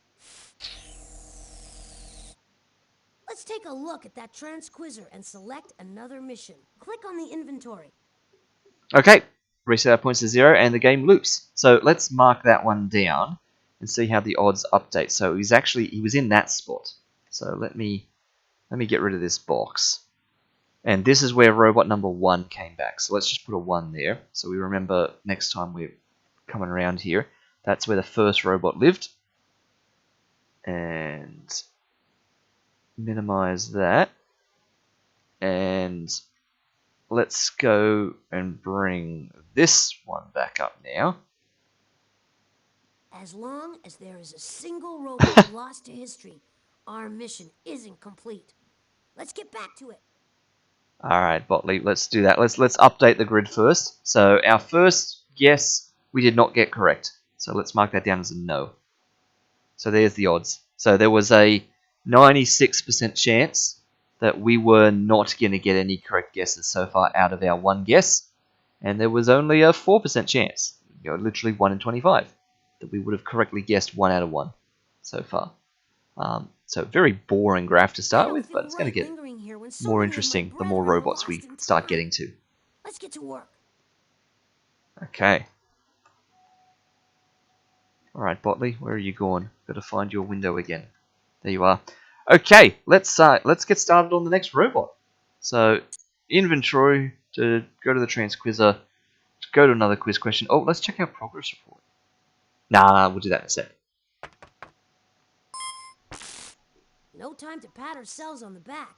Select another question so we can save another robot. Okay, next. What did athletes at Click the on ancient yellow Olympics get start for button to winning? hear this question. Excuse me. It's a very topical one. Just having had the Olympics and now the Paralympics.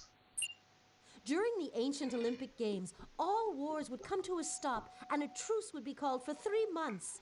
That gave the soldiers enough time to travel to the games, compete, and then return home to continue fighting.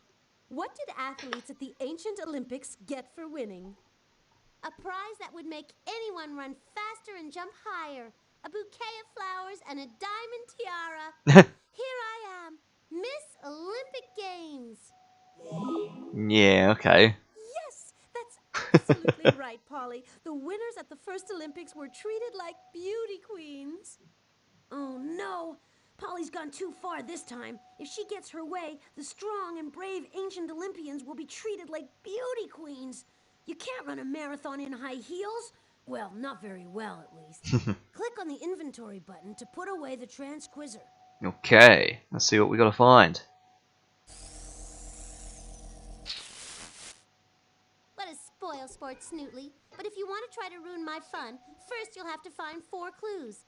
A pigeon, a torch, 2 masks, and a piece of pottery. I Ooh, sent okay. Rhonda Robot back in time. She's the reigning robot beauty queen. Rhonda Robot. Rhonda Robot. She's won the Miss Silicon Chip contest 3 years running. Now that's talent. We better work extra hard to rescue Rhonda from Polly's wicked ways. and save the Olympics while we're at it. Yeah. So, what now, Botley? I mean, I know we've got to push this to go back, but you haven't actually told me that. Alright. Alright, I have to push this to just go back. Help. What if I push help? Help. Help. Help. This is the robot containment area, with room for 25 of the professor's time-traveling robots. As you can see, they're all gone. That means Polly sent every last one back in time, and we've got to get all 25 back. Yeah, okay, so that's just help as in help tell me what this room is. Let's check that progress report that I was going to look at before. Oh, there's Rhonda and the 4 clues. So, this will reflect a bit more on us now. Yeah, so we're still 100% on everything except for that grammar one, which is annoying. I noticed that we're 100% on everything even though we got some of the time machine questions wrong, which is nice because that means that the time machine Pollywood Squares quiz questions, they don't mess up our good record here. So we can actually get some of them wrong and it's not going to mess this up. I am still a little bit secretly upset about that. So successes and attempts. Yeah, so there were 5 grammar attempts at something and we got one wrong. Huh. Alright, well, we'll keep an eye on that. Stand back now while I sense the place out. Oh, we're up on the top floor. No. Let's go down to the bottom floor. You gotta start from the ground floor. You can't start up the top. You gotta start from ground. Shh. I'm gonna try to sense this area out for clues. Bingo! I've sensed a mission clue in the kitchen. Nice. And that's the only one for this floor. Otherwise, he would have said that there was more. Okay, kitchen was always great fun because the kitchen is maths. Which is interesting because the power plant was also maths, but the power generator, I guess, is like, the 4 operations, addition, subtraction, that sort of stuff. The kitchen, as you'll see, is a different sort of maths. Hello? In we go. Aha, this guy. This is the door to the kitchen. Everyone eats here. Polly, her dad, and of course, all us robots. The professor put a lock on it months ago because some of the robots were getting a little gluttonous. I mean, they'd eat all the time if they could. I used to know the combination, but it looks like Polly's changed this lock. You can figure out the combination if you can figure out the math problems that appear on the door. Yep. Oh, there he is. That's Mort peeking out from inside. He's Hey, one Mort. of the nicer robots around here, but he gets a little cranky when he hasn't eaten. Thank goodness you're here. My stomach's rumbling, and I don't know how to cook. I'm not sure what Polly has planned for us inside, but we need to get beyond this door. I'll say you do. Polly has left me in charge of something very important. There's a clue in here, but you have to feed me first. I'm so hungry. I'm so I'll even try to help hungry. you out. Anything to speed up my lunch. I know a lot about math, and I'm famished. Click on the arrows on the tiles at the bottom of the equation. The up arrows will increase the number. The down arrows will decrease it. When you think you've got the correct number in the tile, click the glowing enter button beneath it. If you want, you can also enter numbers using your keyboard. Then press enter. Ah, and I'll probably do that. It looks like you have to solve an addition problem to open this lock. That's no problem for you. To add numbers in a column, you have to add the numbers for each place value, beginning with the ones place. Ooh. Mort's eyes look around. Woo! Woo! I didn't notice that. Ah, good Mort. So, we know how to add up numbers. 1 and 2 makes 3. So, 3. Lock it in. And 4 and 1 makes 5. So hard to click on these. Which is why we're going to use the keyboard for the next one. There we go. Nice, 53. Got the first lock. 2 more to go. It looks like you have to solve an addition problem to open this lock. That's no problem for you. To add numbers in a column, you have to add the numbers for each place value, beginning with the ones place. They're going to say this every time, aren't they? I'll just have to interrupt them. So on the keypad, if I just go 3, enter. Oh, good. 1, enter. Yep. So All right, in we that got order. 2 locks. Just one more. One more. Ooh, this will be easy. It looks like you have to solve an addition. Add Yes, numbers in yes, the yes, column. yes. Yes, yes. Let's just type it in now. You did it! I knew Polly couldn't keep us out. Nice. This is Professor Sparks' kitchen, but I doubt your kitchen is anything like this unless you happen to have lots of hungry robots hanging around your house. There he is. See that machine in the middle of the room? It's the robot feeder. 2 things you should know about robots. 1, they're usually hungry. And 2, their table manners are atrocious. Around now, I'd normally be hungry enough to eat a He 57 Chevy. he looks But like he's Polly's staring behavior at has made Botley me a bit lose my appetite. sinister. Oh, here we Hey, go. if you can't stand the heat, get out of the kitchen, Spotly. Of course, if you do leave, you won't be able to find the mission clue I've hidden in here. But Polly, there are so many hiding places. At least give us a hint. Boy, can you be dense. What do you think? Mort's hanging around here for the fun of it? Okay, Mort. I get it. If you want, you can click around the kitchen to check out some of the cool stuff in here. But to feed Mort and help save the world, click on the feeding machine. I have to warn you though, watch your fingers and toes around hungry robots. Ooh, ooh. So, interesting that he says have some fun clicking on things around the room. Like that's where we've got to go. But you know, we were doing that all over the place already. But this is like, I guess, the first room on the ground floor in some sense. This is where he gives that introductory statement about look for things to click on, like that plate and just that plate. The fridge. Oh, oh, nice ice cream. Yeah, here we go. Oh dear. What about the bottom door?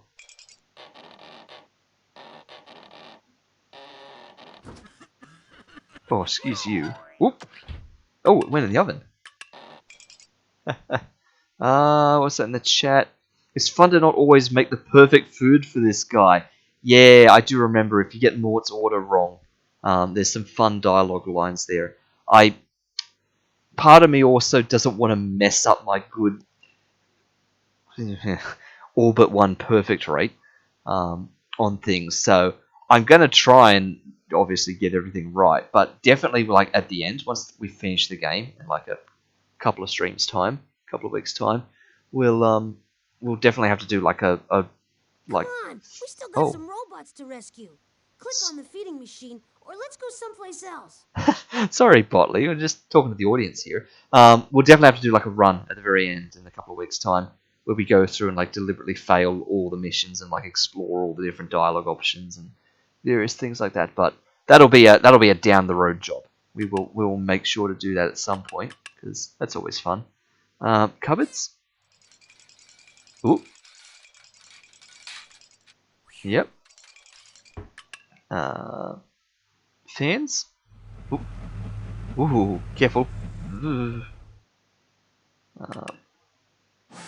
Mixer.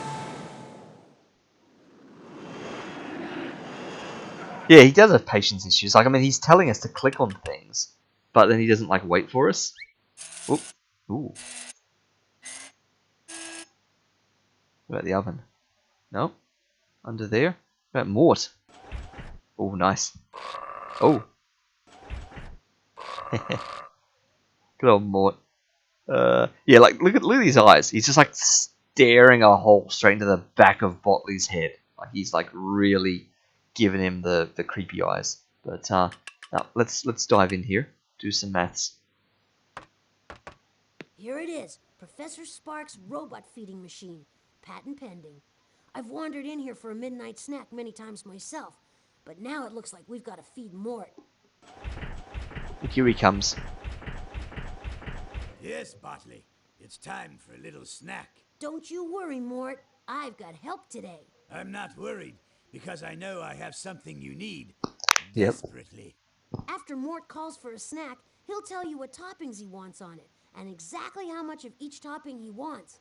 When you turn on the machine, Mort's robot bowl will move along the conveyor belt in front of me, while the toppings move along the conveyor belts behind me. What you need to do is measure each of the toppings and drop exactly what Mort wants in his bowl. To measure any of the toppings, you first have to click on one of the instruments on the back wall to pick it up. Then, use the instrument to click on the topping you want to add to the bowl.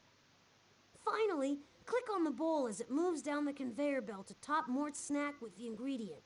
Don't forget, Bartley, that I'm a very picky robot. So if too much or too little of any topping winds up in my bowl, I could get an upset stomach. Luckily, you can turn the machine off to remove that topping. Turn the machine back on to continue. So, what'll it be tonight, Monsieur Mort? Let's see. Tonight I'm in the mood for a nice slice of chocolate layer cake a la mode. Ooh. And that goes great with sardines, some heavy Ooh. springs, nice metal gears, and refined sugar. Yum! That Wow. sounds delicious. Now click on the on-off switch in front of the feeding machine, and I'll crank this baby into gear. Bon mean, appetit! Some of this made sense, like sugar for the nice cake, gears and heavy springs, because he is a robot after all. But just, where did sardines come from? So we've got metric measurements for milliliter amounts of liquid things. We've got molecular measurements for like dropping out molecules of things, and we've got cup measurements in fractions for like portions of a cup of something. And yeah, it looks like almost everything here is cups. Half a cup, 1.5 cups, 1 cup. So we're going to make everything out of half cups over and over, because otherwise you've got to put the half cup back and grab the whole cup and Thanks for things giving like me that. time I'm just going to cleanse my palate. But now I'm ready to sample your culinary treats. Sorry, Mort. We're just going to spam half cups. Get all this. And 300,000 molecules of sugar. Easy. Let's go. On. So there's the chocolate cake. Here comes sardines. Half a cup. Bam. Needs half a cup. I have half a cup. I'm holding my half cup. Ready for the next thing. Come on. Bring me another ingredient. Oop. Down it goes. Balance the half cup on Mort's head. Num num num num. Num num num. There's the heavy springs. So at the start of the game, everything's like in order and exactly what you need. But as it gets harder, things will get harder, right? So a half a cup, another half a cup, and another half a cup. Bam, 1.5 cups. So hopefully some gears coming next. Doop doop doop, boop boop boop. So when that one drops down there, that's when the next... Ooh, the punching fist comes and punches it along. So half a cup and a whole cup. So that's when we know how long we've got to wait. So I can put that back now and I can get the dropper ready. So we're going to need to drop out 300,000 of these. So once that comes across and drops down and gets punched, you can start dropping out drops of sugar.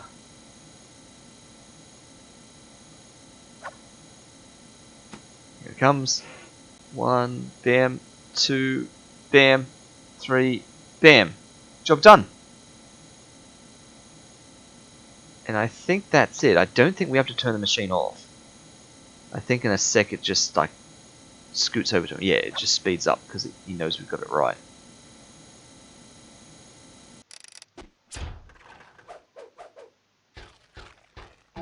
Nom nom nom. Ah. Just the right combination of delicate flavors. Way to go! Man, that Mort can put it away. Thank you so much. And please, this is for you. Oh, thank you, Mort. Stow that clue in your inventory for safekeeping. We've got a mission to complete. Oh, it's that little pigeon thing with the scarf on. Nice. Okay, there aren't any mission clues on this floor. Let's go searching on another floor. Well, again, there's nothing else. Again, there's only one thing on the ground floor. Yeah, later there'll be ingredients he didn't ask for on the running belt if you dare to put it in. He'll demand that you start over. Yes, yes.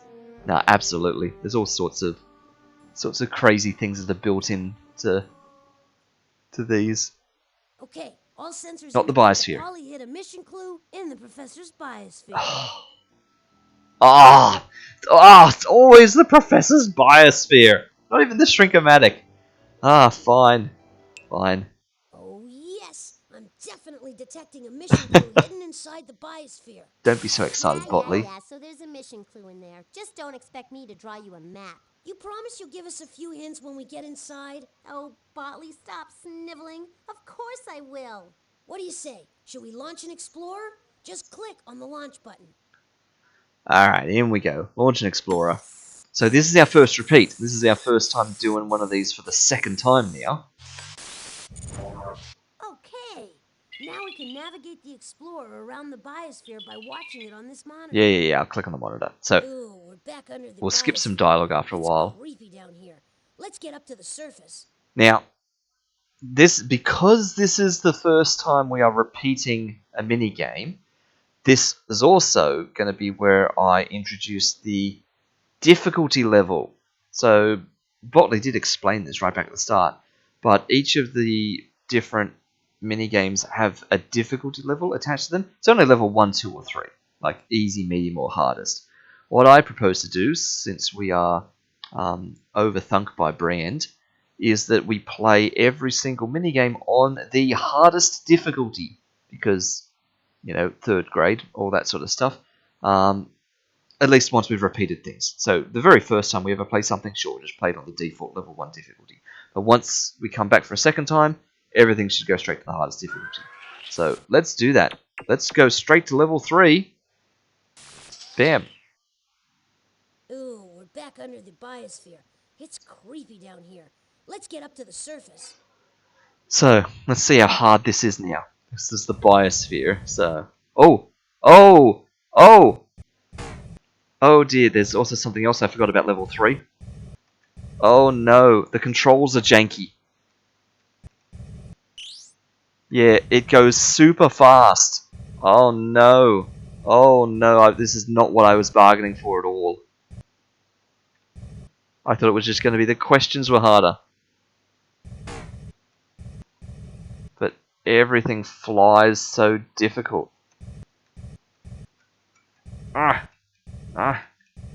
Come on. Let's just fall into it.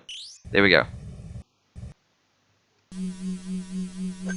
I hope you appreciate how much effort is going into asking you these difficult questions. Which animal lives underground? A flying fish? A golden eagle? A ground squirrel? Oh, well, that's an easy one. One lives in the water, one lives in the air. I remember it gradually got to high levels by itself if you repeat the minigames. Yes, absolutely. I don't remember whether it's tied to like the Transquizzer level, which questions you're up to, or whether it's just, after you've done like the game 10 times it goes to level 2, then 10 times it goes to level 3 or whatever. But you're right, it does naturally advance on its own, and you can always turn it back down to level 1 if it was getting too hard for you at level 2. You just get less points and stuff. And maybe that's why also I never remembered getting less than 1,000 points in the early levels, because I always used to play it at level 3, so I always got heaps of points from the games. So, it was ground squirrel, wasn't it? Something that lives in the ground? I knew you'd get that one. Yeah. Now, last time, didn't we have ground squirrel last time? And weren't we in the rainforest last time? Are we back in the rainforest again? You can butter me up all you want, but you still have to answer my questions to get out of here. Which colorful animal displays the dull underside of its wings when it lands? A butterfly? A sparrow? A bat? Oh, I wouldn't have known about dull underside of its wings, but it says a colourful animal. Well, butterfly's the colourful one. I wouldn't have said any of the others are colourful. Everyone knows that. Okay. Well, I can tell you now we're back in the rainforest, because we had butterfly last time. Oh, what was that? Did we just jank through that door? We totally janked through that door. Wise to answer this one. Which That is a bird clippable nests moment. Underground? A sparrow? A vulture? A burrowing owl? I feel like I missed the question. I wasn't listening, Polly. I'm sorry. burrowing owl? Big deal, you got one right. I thought it was something about being underground.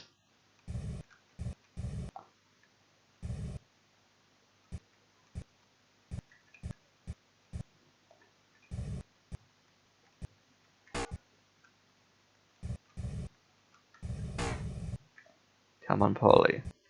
I mean, not Polly. Me. Wow, Biosphere at level 3 is insane. Oh! I feel like I'm going to be regretting this. Yep. The Explorer! It's crashed to pieces! Time to go back to the launch pad and start over. Ah, That's okay. dear. Literally never had that happen before. Okay. Beneath the professor's biosphere. Alright. We need to get better at doing this.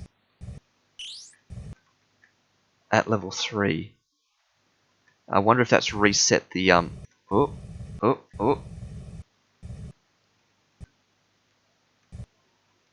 Maybe we need to keep this at, like, level 2. If we die again, we drop back to level 2.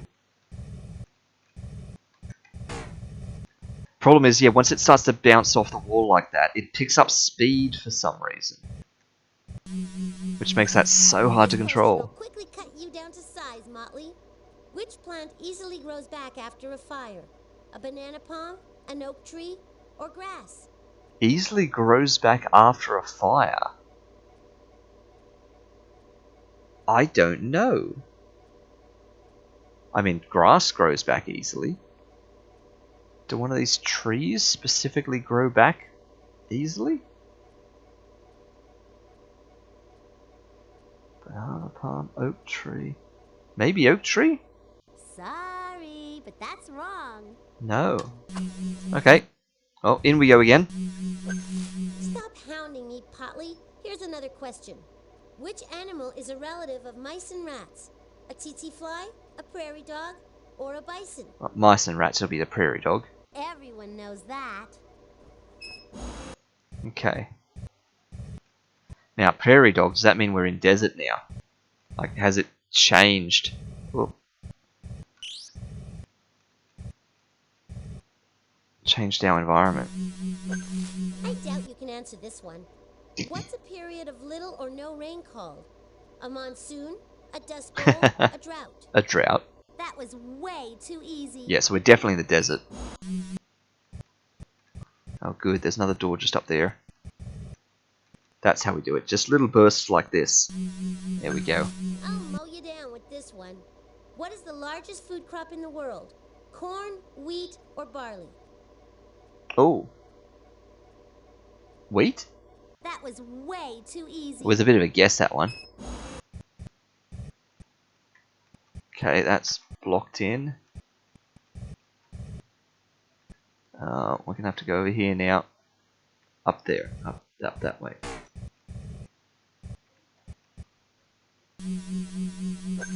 What's the matter, Motley? You getting rusty? Which animal is dusty to the touch?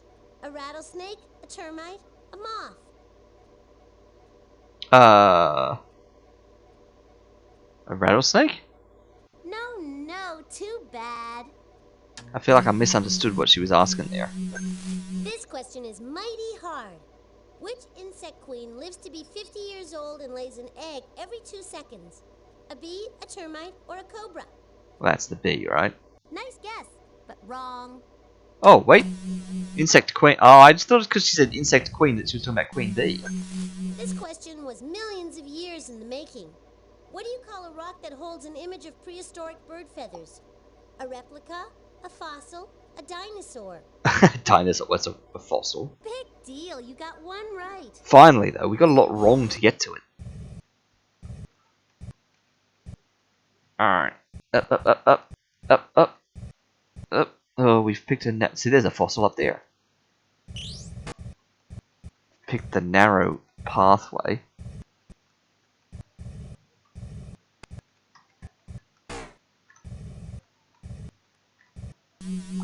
Alright. Rotley, you're such a lightweight. But see if you can answer this. Which animal needs hollow bones in order to move about? An elephant, a spider, a bird? Ooh, so close, but not right. Don't jump to conclusions on this question. Which animal is moist, slimy, and jumps? A toad, a frog, or a grasshopper?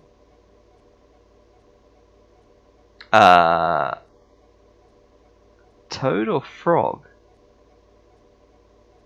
Well, given where we are in the desert, I guess toad? Ooh, so close, but not right. Okay. You've got to take this question warts and all. Which animal is dry, warty, and walks? A toad, a frog, or a grasshopper? Well, it wasn't a toad before, so it must be a frog. No, too bad. Oh, what, it was a toad that time? Change the question, Polly. Listen, Grotely, because I won't get off your back till you answer this. Birds sit on the back of large grazing animals and look for what tasty morsel? A flea, a worm, or a snail? Wait a minute. That's not what you said. A flea, a worm, a snail. Because I was going to say a fur's not... Anyway, it's a flea. I knew you'd get that one. Something was wrong there. Okay, well, it's just desert. Straight up desert. Let's just land here and get our clue. Oh. No. Desert. Come on. We're gonna land on the desert one. There we go. Hey, nice landing.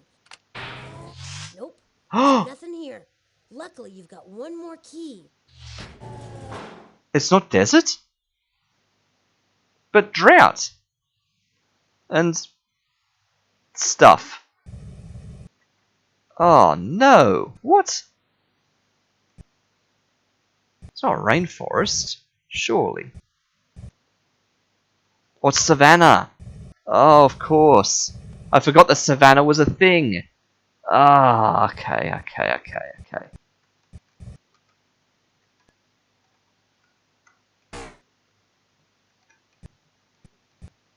That was some smooth Alright. All right. There we snagged go. that clue.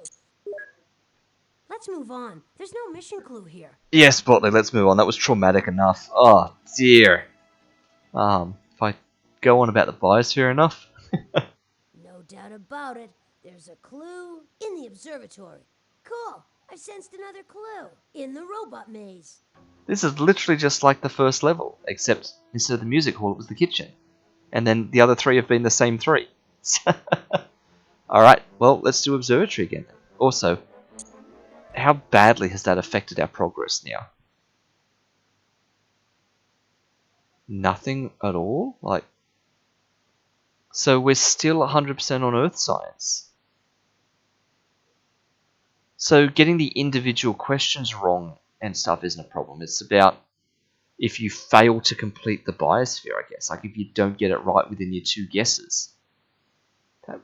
That's weird. Alright, sure. Okay, well, success. Okay. Yes, let's go up to the observatory. Uh-oh. I'm picking up vibrations that tell me that Polly's launched another one of the mission clues into space. Get ready for a fun-packed thrill ride to the bottomless pit. Give us a fighting chance, Polly. Where did you send it? I guess it's time for another space odyssey, Cotley. And here's your clue. Here goes the clue. When will she stop? Why, if I was her father... just click on the telescope and I'll help you save the world. I'll help you save the world. Good evening in the chat there, Alanin. Thank you for tuning in. Good to have you with us. We are jumping into the observatory. Look, Polly's radio Yeah, and we can transmission upgrade is this one to right level outside 3 the as portal well. of the black hole. So we're going to do We that. have to knock it loose if we want to get that hint. Polly's transmission is 4 radio packets big. Make sure you collect them all. Yep, and we can even move manage while to he's decode talking. her hint. Great, so level 3. Let's go. We've got to get that transmission out of the black hole's clutches. All right. Otherwise, we won't get Polly's hint. Polly's hint Spam is the 6 shots. radio packets big. It looks like a shower of comments is over. You got another radio. We got another radio wave.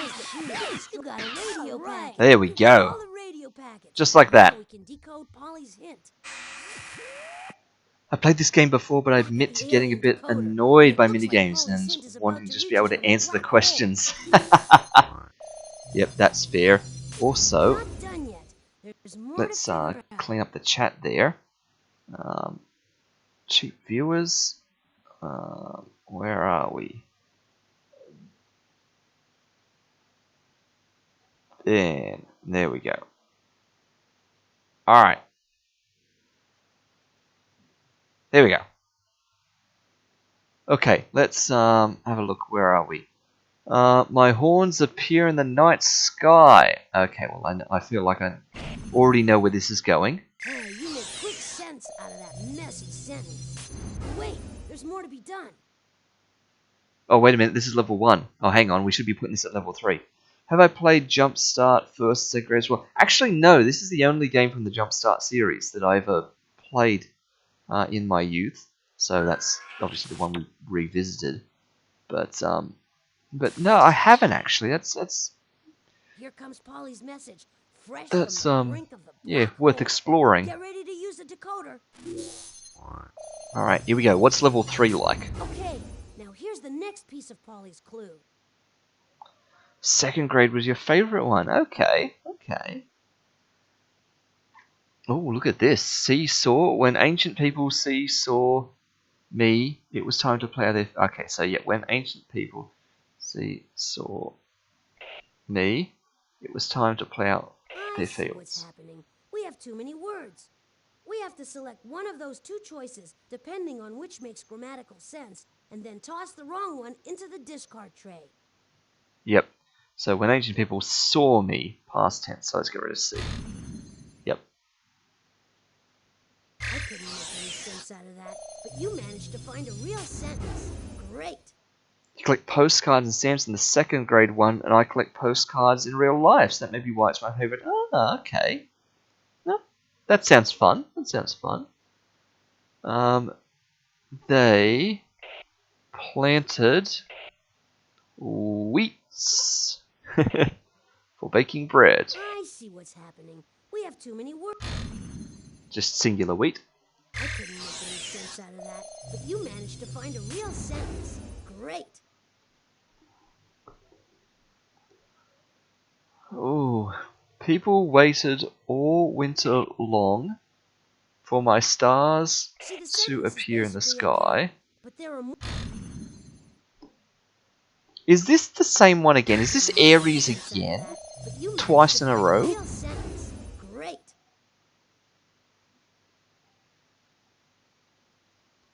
During springtime, my stars appear just before dawn. See, the sentence is basically okay. I couldn't make any sense out of that, but you managed to find a real sentence. Great. How did the people know that It the seems gods were happy? correct. Hey, you make quick sense out of that messy sentence. Something's not right. We gotta fix this sentence. I appeared in the sky and nope. Okay, let's do that. And brought the warm weather. See, the sentence is basically okay. Put that back there. Great. You decoded the entire hint. Nice. Ancient people saw me. It was time to plow their fields. They planted wheat. I love the for baking like big bread. epic voice that reads through all People these. waited all winter long for my stars to appear in the sky. During springtime, my stars appeared just before dawn. How did the people know that the gods were happy? I appeared in the sky and brought them warm weather. Way to go. The hint is unscrambled. Now we just have to go to the star chart and figure out where in the universe she sent our clue. Alright, let's try that out. What kind of games do you normally stream? I normally tend to stream through various retro games from my Time younger to act. years. We haven't completed all our missions and Polly's not about to let up. From a wide variety of things. Like some of them are just like kids' educational games like this, but We've been through the original Pokemon Red from Generation 1. We've been through Warcraft 2. We've been through Sonic the Hedgehog. We've been through Recoil, Heroes of Might and Magic 2. We did Diablo 2 for ages. A lot of different games from a lot of different genres. Probably a couple of others I can't even think of. But yes, at the moment, today, in fact, is our first jump into this one. So we'll stay in JumpStart 3rd grade for a couple of weeks while we get this one sorted. Polly sent the spaceship to? Click on the star chart to figure it out. Click on any of the constellations, and this machine will tell you a little bit about them. Polly's clue should help you figure out the right constellation. If you think you know it, then click on the constellation again. Oh, in the 2nd grade one of the mini games is to decipher a word that's in either Braille, American Sign Language, or the game's own written language. Forget what it's called. The zodiac is the name Nice. for 12 Edutainment games are your ancient passion. Well, constellations. that's good to hear. Some people believe that the positions of the sun and the planets against this Yes. starry background So, can change their destiny. is it Aries again? Like, Aries looks like a powerful ram, but its stars don't twinkle brightly. Still, it was the most important constellation to ancient people. When Aries appeared in the sky just before dawn, people knew that winter was coming to an yeah, end. that's what the clue said. Way to go! Yeah. You picked the right It was literally constellation. Aries Now the twice ship is in a heading row. back here. I feel like we're lucking out on these constellations. Sit down! All right, now put the clue into the inventory for safekeeping. Nice. That's the masks, I'm getting a strong which clue means it's reading Robot Maze. in the robot maze. In the Robot Maze. Sadly didn't release higher grades than 3rd where I live. Yeah, so this game was like 3rd grade and upwards. Disappointing thing though was, so I'm in the UK, but the UK version still had the American Sign Language, not the British. Oh, okay. No, that's fair. So, yeah, being a game from the 90s and stuff, it didn't sort of have that, like, localization for international audiences and things. Yeah, okay. Well, I mean, yeah, that's what we're here in Australia, and it's tricky sometimes thinking through, like, the American style of things, but, hey, that's just what it is. We're back at the maze again. See the box down there? Maybe Polly has put something in there again. Alright, Polly, what do you got for us? You're so right, Botley. And this time it's not going to be easy. Maybe you and your little friend should just give up now and go play with some of my old baby toys. Savage. Oh, someday. Don't listen to her. I know you can do it. Remember, we have to program the robot to reach the box. So this looks pretty easy because you've got like two parts. Either you go down, across, and down that way, or like symmetrically you go all the way down first and up and around there. Except that the quicksand blocks out that way, so you've got to go around the bottom. And there's only those 5 instructions, but again, level 1. So we're going straight to level 3. Yep, the higher levels have robot bullies. So let's go for it. Level 3. There we go. Back at the maze again. See the box down there? Maybe Polly has put something in there again. Here she comes again. You're so right, Botley. And this time it's not going to be easy. Maybe you and your little friend should just give up now and go play with some of my old baby toys. That's what she said before. Oh, someday. Don't listen to her. I know you can do it. Remember, we have to program the robot to reach the box. Alright, so the thing that makes this harder, and this becomes trial and error now, is that these things are teleport pads. So when you step on them, there's a spot somewhere that they're going to teleport you to, which I don't know what it is yet until I've been on there. Like, this one might take me to here, and this one might take me to here. It's probably symmetric, but it might not be. Plus, this guy's going to march back and forwards, but I don't know where he's going to march to until after we've started. So everything's going to be, experimentation to start with. And we have a lot of jumps. We've got a west 3 and a south 3, but everything else is a jump south, jump west, which to me says a jump, and then we walk around here and then jump and jump. Yeah, we do that. We literally do that. And we jump past the teleporter and we don't even walk along the bottom. So And in fact, everything's very symmetric. We could jump that way, walk that way. We could jump that way, walk that way. We could do a bit of both. Let's jump south, jump west, continue walking west, then continue walking south, then jump west, and then jump south. That's fine. 2, 3. Yeah, that works. That works. Jump south, jump west, walk south, jump west, jump south. We can't jump south because we might run into him. So, all right, jump over the teleporter, jump over the gap, walking west, walking south,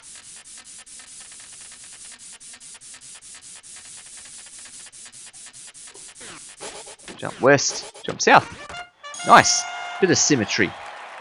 Fantastic! The robot made it through the maze. You are some slick programmer. Great! Take the clue and put it in your inventory. Got it. We made it. We got all the clues. We've got enough invention points. Now let's go into the time machine. Yep, Click on plenty the of time points. machine door in the back. So in we go. In we go and up we go. Time to finish up another mission. Click the on button to start the wheel.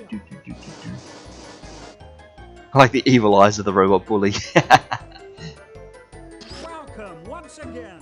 Welcome, to the game welcome. Show where history's on TV and Polly's got the clicker. In this exciting episode, we'll search for lovely Rhonda Robot back in time. Your first clue is a cute pigeon. Oh, And he is a it will cute lead pigeon you to too. what this mission is all about. Pigeons have invented a special way of drinking water. Most birds drink by scooping up water with their beaks. The pigeon uses its beak like a straw. Huh. It's the only bird in the world that actually sucks up water. Really? Pigeons are in the same bird family as which other bird? I was going to say, what, like sparrows or something? But, oh, maybe doves. Pigeons and doves, yeah. Oh, hang on, we're heading towards the Olympics, so it's definitely going to be doves. Right. Yes, Ah, yes, yes. In fact, pigeons and doves are two names for the same exact bird. Oh, Like some other birds, doves okay. have a special symbolic meaning for people. The Really? American bald Like- eagle, for example, stands for freedom. The dove is the universal symbol of And what? the symbol of peace. Yep. Victory! No, peace. Good job! Ho-ho! For thousands of years, the dove has stood for peace. It is a symbol of international cooperation among countries choosing peace over war. So, the Olympics, What right? sports event is Yeah. played to promote peace? Because that's what this is about. This is about Ronda Robot going back to the Olympics, not the World Series. Gold medal answer. The Olympics are played by people throughout the world to encourage peace. That's why doves are released at the opening ceremonies of the Olympics, because they symbolize peace. Ha! So Polly sent Rhonda Robot to the Olympics. You're headed for a medal. Keep going. Alrighty. The torch. The next clue is a torch. The torch will light the way to where the Olympics were first played. Making fire was a huge step for mankind. Here was an awesome form of energy that was finally in our power. No wonder that fire has taken on so much meaning and importance for people. Even the Olympic Games open with a spectacular celebration of fire. How does the Olympic torch get into the Olympic Stadium? A guy runs in with it. Helicopter. That's right! Ho-ho!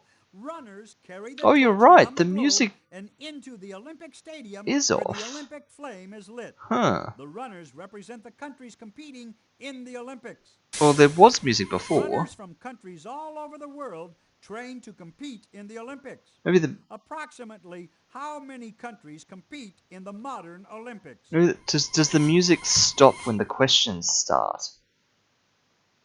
I don't know. You've got me thinking now. I have to pay attention next time. Next robot.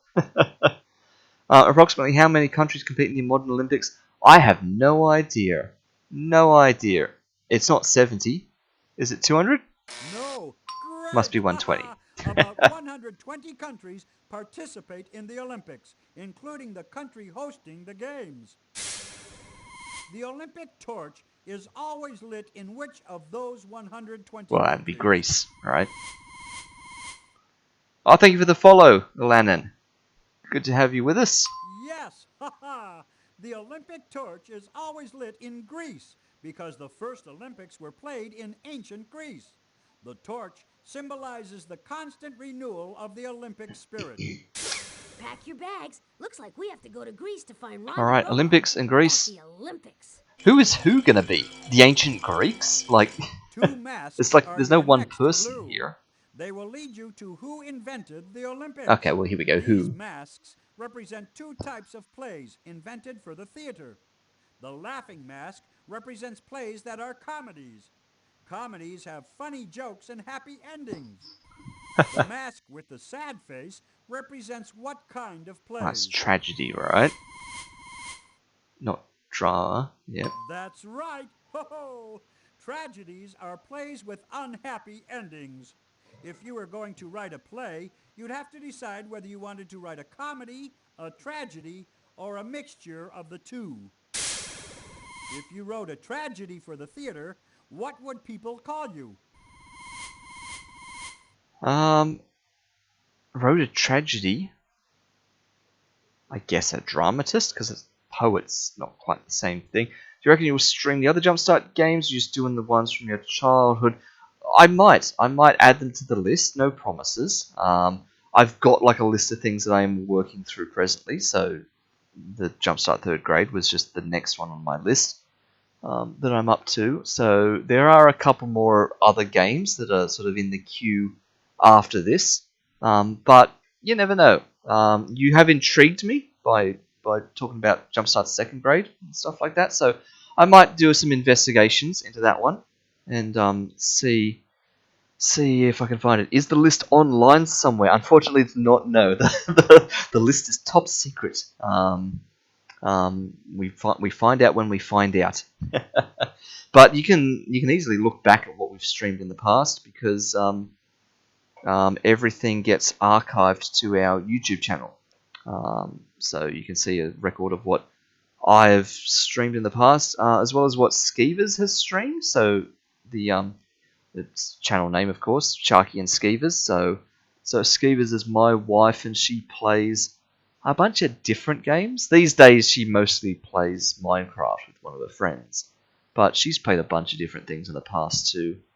And yep, we archive, copies of all of our old streams over on the YouTube channel just so that they have somewhere they can live. She has played through this game as well, so she likes some entertainment games and things like that. I know she doesn't mind a good puzzle game from time to time, like she's played Portal and stuff like that. She was when she was a child, she was more into I guess like platformers like Mario and that kind of stuff. Was sort of like her like childhood games. Not that she's actually really played Mario. She's played Crash Bandicoot briefly, and a couple of other things like that on here. Let's look in Dramatist. I'm Dramatists have forgetting been what I'm writing doing here. plays for Also, a yes, long thank you for the time. follow, Chris, as The well. Just world's spotted first you dramatists wrote plays in following as honor well. of a Thank you god for called Dionysus. thank you for sticking Who with were us. the world's first dramatists? The world's first dramatists, well, the ancient Greeks, right? We're doing the Olympics, so it's the Greeks. Great job! Ho-ho! The ancient Greeks invented drama as we know it today. For the Greeks, drama was a religious festival. The ancient Greeks had another religious festival. They called it the Olympics. The Perfect. Olympics. Now we know who invented the Olympics. Ronda Robot, we are coming your way. Played Crash a lot as a kid. All Yep, right, yep. the final clue is pottery, and it will tell you when the Nice to see Olympics you were as many first robots as held. possible. Yeah, Any no, clay that'd be dug from the good. ground Thanks. transforms gooey wet mud into hard, waterproof, long-lasting pottery. People in the Middle East made the first pots and plates out of pottery 9,000 years ago.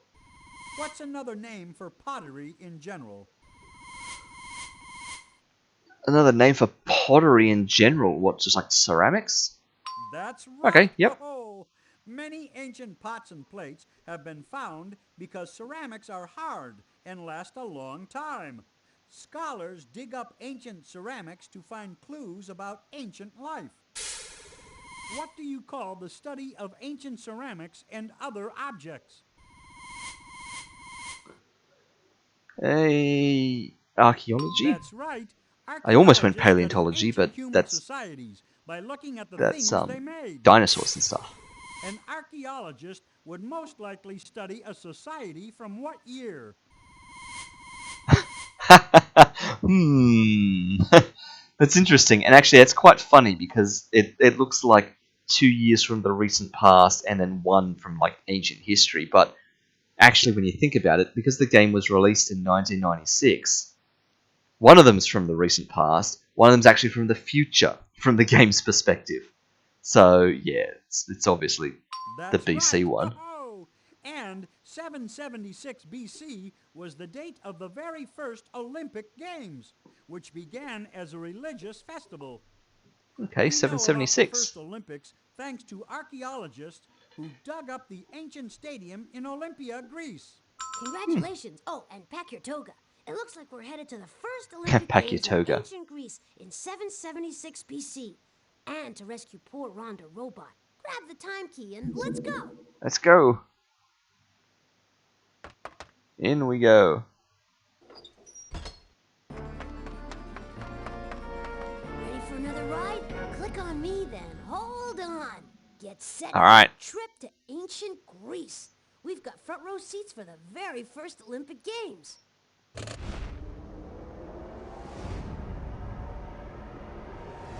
Yay! It's the world's first Olympic winner. But boo! It's Rhonda, the beauty queen robot. Look, the next event is the talent competition. There's no mistaking Polly for Miss Congeniality. That poor athlete isn't getting a laurel wreath. That's a diamond tiara and a bouquet of flowers. Hit the recall button before the evening wear competition begins. Dear. Evening wear competition. Yeah, yes, exactly. It's considered the future now. Yes, back then it was the future. Yes, it's the past now. It really shows you how far, how long it's been. Like, it's, 28 years ago this game was released. Like, that makes me feel old. Yes, you would have said something like, no, it's not the future. which doesn't make sense anymore. But... Alright. You going to say anything, Botley? We bringing Rhonda back? You just say the same things you said last time. Blink, blink. Yes, yes. I'm gonna do it. I'm gonna do it. He's looking. Okay, fine. Let's do it. Much better. There we go. That's You've better. saved the Olympics from becoming a beauty pageant. Imagine running a marathon in high heels. Now back to the future. Alright. Which means it's time for our next, Whoa, that was some landing. Press the back button on the utility belt to leave the time machine. in a We sec, need to put Botley. this robot to rest. It's time for our next guess at the Robot Roost Random Raffle. So let me bring this up again. Here's what we had from last time. This is where the first robot we can't stay ended up. here all day. There's so much more to do. Sorry, Botley. I know, I've got to keep talking for a bit. We are playing a random raffle to see if we can guess where the robots appear each time to see how good we are at guessing the odds, because this was also my favourite part of this game, trying to guess where the robots end up each time. Now, if the first one ended up there, I feel like they're going to put the second one sort of a bit further away from it. So I'm thinking maybe over here, or maybe up here. Maybe this one up here. So I think I'm going to lock in for my guess. This one right here. I can't really see. I've moved that box around now. This one here, I think is what I'm going to guess. So let's check out the odds and see how we go on that one. Hey, we can't stay in here. Yeah, no, I know, Botley. This one right here. Hey, things are looking Guessing up right here. We've added another robot to the roost. Can you say sweet dreams? Right here, right here. Oh, I was so close. Well, Well, good for you, Snotley. You rescued another one of your little friends. How sweet. But there are more where that one came from. I just hope you can rescue them in time. Let's take a look at that transquizzer and select another mission. Click on the inventory. Alright, so before we go for another one, let us update those guesses and things then. So, robot number 2 was, where was she? She was up the top there. Yep, so number 2 lives up the top there. Okay, save that for later. Yes, can you say sweet dreams? No, we're only in 3rd grade. We cannot say sweet dreams. And where was it? This one here. Let me bring this back up. So this was our As long as there is a single robot lost to history, our yes, mission Botley. isn't complete. Let's get back to it. Yes, give me a moment here, Botley. I'm trying to do some maths. So in our typical flavor of overthinking, here is our probability distribution of how many correct guesses we could have had up to this point. So far we only made one guess and we got it wrong. Let's lodge the second guess. That was another no. So there we go. So we've got 2 wrong now, which means we're in the 92% chance that we were going to get 0 out of 2 so far. There was a As long as 7. there is a single robot lost to history, our mission isn't complete. Let's get back to it. Yes, Botley. There's nearly an 8% chance we would have actually gotten 1 out of 2 correct in our guesses so far, and a minuscule 0.17% of a chance that we would have nailed 2 out of 2 of our guesses at this point. But we are sitting well within the expectation of one of the 92% of people that have gotten none of the guesses correct so far. So we are keeping up with the odds, but I look forward to the time when we can actually get one of these guessed correctly. Let's get moving, or Polly will be one step ahead of us. It's alright, Botley. I'm back here. I'm back. Okay, we're back here. How's the time going? Yeah, we can squeeze another robot in, I reckon. Definitely. I like to try and keep my streams somewhere in the neighborhood of about 3 hours. Sometimes I push it a bit longer, but I started a little bit later today, so we'll squeeze another one in, and that'll probably take us close to 3 hours. So let's go to the transquizzer. No time to pat ourselves on the back. Select another question so we can save another robot. I don't know about that, Botley. I reckon I could pause for a quick back pat, then a back scratch, actually, while we're there. Oh, posture check. Ugh, alright. Big stretch. Baseball. Click on the yellow start button if you want to hear this question. Baseball was invented in the summer. Why do you think basketball was invented during the winter? Oh, okay. Oh, also, the other thing I always forget about is to go back and look at the previous questions we've already done. We've already completed that mission. Select one of the glowing buttons to head out on a new one. Yeah, so you can see, like, they've like we've corrected the previous questions now. So the sun is now what the Earth revolves around. Think of each one of those glowing buttons as representing a poor, lost, and scared robot. We can't go back to an old mission when there's so much at stake. Thank you, Botley. So dramatic. Yes, not the flowers and diamond tiara. The athletes get the laurel wreath, the laurel crown. Yeah, should also be new dialogue from the teacher. Yeah, exactly. You'd think it would update. Actually, now that you say that, I believe it does. Yeah, if you push the button. So let me go back to the sun. People once thought the Earth was the center of the universe and everything revolved around it. That's because when they looked up in the sky, the sun and the stars all appeared to be moving around the Earth. A nice idea, but appearances can be deceiving. Today we know that the Earth revolves around what? And so she says her line. As everybody knows, I am the center of the universe. No, Polly, that's not right. The Polish astronomer Copernicus made an earth-shaking discovery in 1531. He discovered that the sun only seemed to be moving around the Earth. It was really the Earth that moved around the sun. We've already completed that mission. Yeah. So I forgot that all of this is updated dialogue. So let's check on these two and then start a new one. All wars would come to a stop and a truce would be called for 3 months. That gave the soldiers enough time to travel to the games, compete, then return home to continue fighting. What did athletes at the ancient Olympics get for winning? A prize that would make anyone run faster and jump higher. A bouquet of flowers and a diamond tiara. Here I am, Miss Olympic Games. No, Polly. The winners at the ancient Olympics weren't treated like beauty queens. The prize was a crown made out of laurel wreaths.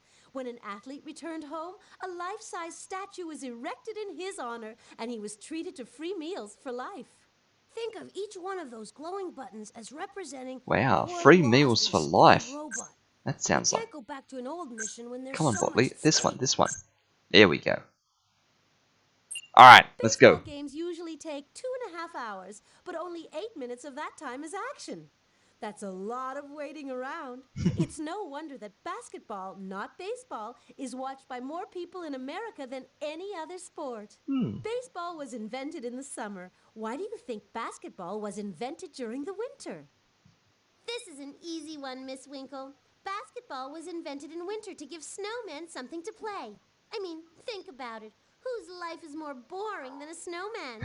All they do is stand around waiting to melt.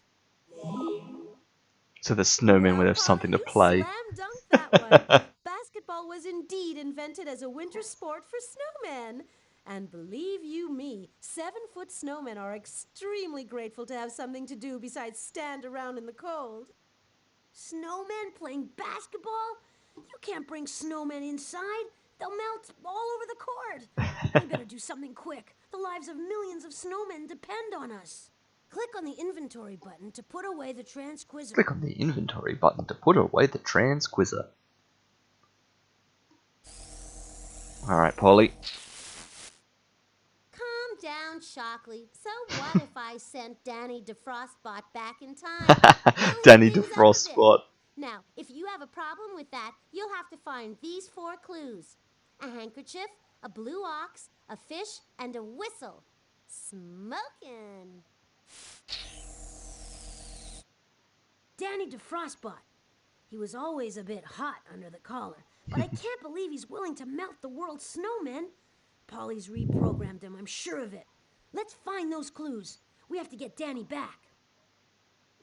So there are 5 discs for that device. Yes, the transquizzer has 5 discs. 1, 2, 3, 4, 5. And each disc has 5 quiz questions on it. So 5 5s are 25. Yep. How's our progress doing? Ooh! Oh, we've got... excuse me, we've got a logic one wrong. And we've got a bunch of grammar ones wrong. Oh, I wonder if that's when we changed the difficulty levels.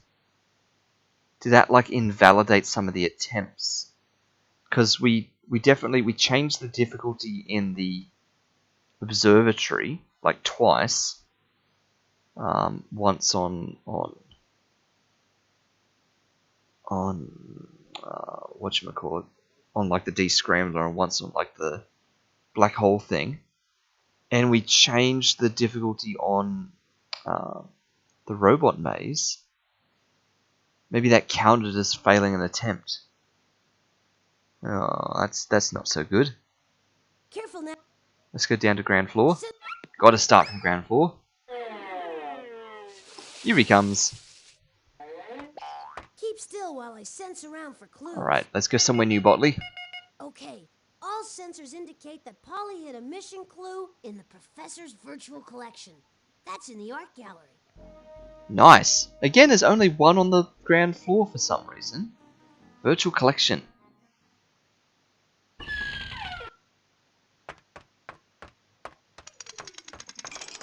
This is Professor Sparks' art gallery. It's sort of an art museum and an art studio combined.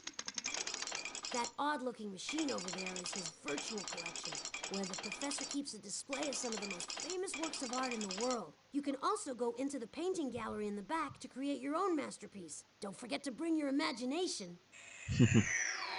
If you're going to visit the gallery, you let me know if you find any of Polly's things hidden in there. If I've told her once, I've told her 1,000 times, don't mess up the collection. Of course, she doesn't listen to me. Why, once I found a Romanesque urn next to a Baroque. Oh That's Mrs. dear. Beasley. She's the resident art expert. Some say she's as old as some of the Greco-Roman statues in here. I heard that, you hotshot silicon chipsters. So smart and so fast, and so what? I've got more sense in my vacuum tubes than a lot of you. Well, if we have any questions about the art, we'll be sure to ask you. I definitely sense that Polly has hidden one of the mission clues in the virtual collection. We should investigate. Yep. Virtual collection, art gallery, virtual collection. Okay, Botley and Company. There is a clue in the virtual collection. You just have to figure out where. Would it be too much to ask you for a little hand, Polly? Quick, Snotley, what U.S. state is famous for its peaches? Peaches from Georgia are famous all around the world. And Georgia happens to be the first name of an artist whose portrait I love. Let's go. Okay. This is a device that Professor Spark invented to display all the great works of art he knows and loves, without actually having to fork over the big bucks to buy them himself. It's all done with computers. What else? Luckily, that makes it easier to find the mission clue that Polly hid here. First, you need to select the work of art that matches Polly's hint. See that drum on the right side of the machine? That displays tiny pictures of all the works in the collection. If you click on any of the pictures, Mrs. Beasley will tell you a little bit about it and help you decide if it's the work you want to see. After Mrs. Beasley is finished, you can click on it again to see the work on the professor's digital display. Fortunately, Mrs. Beasley has also neatly arranged all the works of art into categories. She's really kind of a neat freak. If the work you want isn't on the display, pull this lever to check out a different category. You're looking for a portrait of an artist named Georgia. Mrs. Beasley, can you remind my friend about which of the professor's works of art we're looking for? So you should begin by selecting the correct category, but be careful which work you send to the digital display, because each time you do, it will use up some of the energy that's vital to running things around here. Of course, if we get low, we can always run down to the electric generator to juice up. Okay. So a lot of instructions and things there. We're looking for a painting that's a portrait of Georgia O'Keeffe. I believe was the gist of all that. We're going to leave it at level 1 because this is our first time playing this mini game. We only bump it up to level 3 when we start to repeat the games. So let's go. Symbolic art? No, none of them. Religious art? Not one of them. Portraits? Yes. That's not her. That's like Whistler's mother, I think. No idea who that is. But it looks like a guy.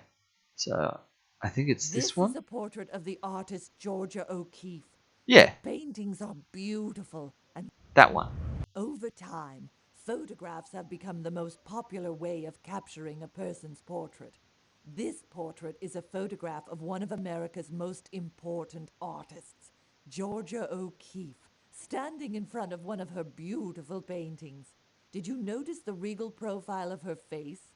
Georgia O'Keeffe moved to New Mexico and began painting mysterious images of the desert landscape around her. Hey, that was a lucky guess. And according to Polly's Book of Rules, which was written by yours truly, lucky guesses don't count. So there. No, you'll have to work a lot harder than that to win. That's Ah. not fair, Polly. If that's the right work of art, you can't just change the rules like that. You can't change the rules like that. Well, guess what, Blotley? It's my house and my missions, and you play how I say. Now I say, solve this. Uh-oh. It's a puzzle Polly thinks only she's smart enough to finish. But I think you can do it too. You just have to line up the tiles so that all their sides match. Click on any puzzle piece to lift it off the display. Then click on any other piece and they'll change places. All the pieces aren't right side up though, so sometimes you'll have to rotate them. You can do that by hitting the rotate button, right there at the bottom of the display. While you're playing, Mrs. Beasley will tell you stuff about what you're looking at. She knows everything there is to know about the works of art Polly used to create this puzzle. Oh, this is a beautiful puzzle filled with things made by Native Americans. Some of my favorite pieces are here. Okay, so the words have to match up, but also the pictures have to match up, and that's going to get me started at least, because I can see this picture needs to match with this one. Excuse me, like I've got to rotate that like that. Wait, no. I didn't even notice there were different colors. Never mind. Let me actually do that. Wait. Wait. Oh, that's deliberate. Oh, okay. So that one goes. Oh, all right. So that was just a complete fail on my part. They are like that. They're red on one side and black on the other. Okay. Okay. Yes, because Sundance. There we go. And Toboggan Sled. Right. So, matching up these different things like this. So, tobacco is peace pipe, I believe, because that matches with that. Tomahawk, hatchet.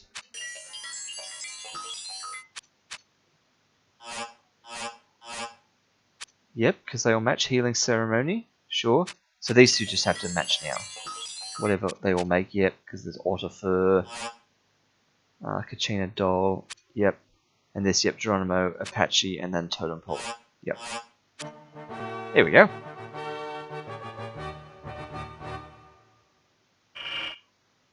You did it! Just collect the mission clue and let's get a move on. Nice. Great job. Now put it into your inventories.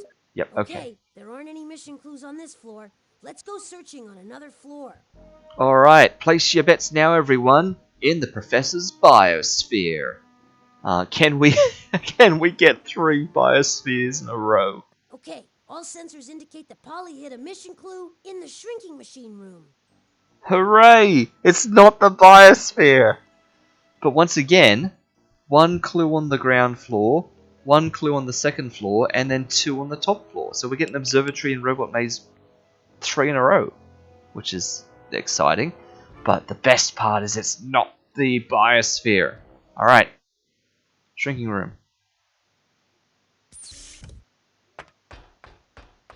This was always a fun one. This is Professor Spark's masterpiece. Well, one of them anyway. He calls it the... something or other. We call it the Shrink-O-Matic. It can reduce anything or anyone to the size of a medium-large molecule with the help of my good friend Egbert. Greetings, human. Do you know what a molecule is? Well, it's one of the tiniest things around. Everything's made of them, one way or another, and it's impossible to see them with the naked eye. As you can see, Egbert is full of facts. He manages all the specimens in this place, and he's deeply attached to them. Anything you need to know about any of them, he can tell you. Oh, yes. So if you want to know about any of my wonderful specimens, just pick up this analyzer and click on it. But please, don't hurt the specimens.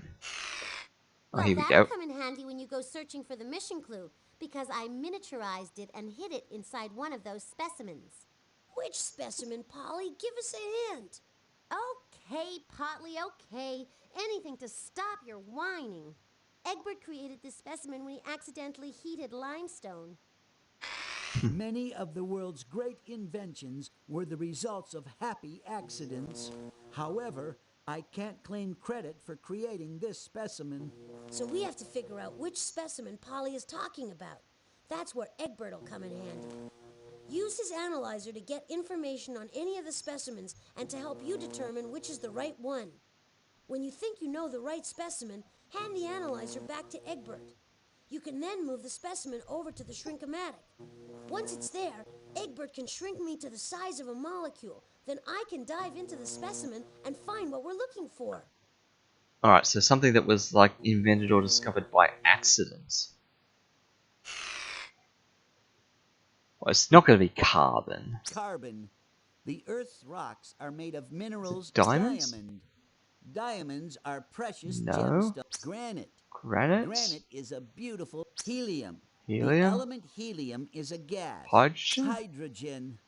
The element hydrogen is What's lava this? rock. Lava rock? Lava No. is the limestone. Chalk is a good example of the soft marble. Marble is a hard, beautiful rock that formed when the Earth's crust moved beneath oxygen. This is the Earth's most common element, quartz. Quartz is a clear, glassy crystal rock, sandstone. When grains of sand come together and become hard rock, it's called sandstone. Since grains of slate. Slate is a rock that easily splits into I feel like I thin, must have even sheets. missed the clue. I must have misunderstood the clue. What was the clue? Here's Polly's hint. Look for the specimen created by heating limestone. Don't forget Polly's hint. Look for the specimen created by heating limestone. Yeah, okay.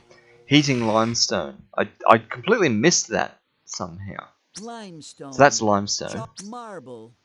Marble Yeah, is a marble. hard, There it is. beautiful rock that formed when the Earth's crust moved beneath mountains. The massive movement squeezed and heated limestone and turned. Okay, so it's this guy. Do you think that's the right specimen? If so, just click on the microscope on the floor. Alright, Ready, Botley? let's Hold do on it. tight. It is some ride, I'm told. Later! Ooh, in we go. There we are.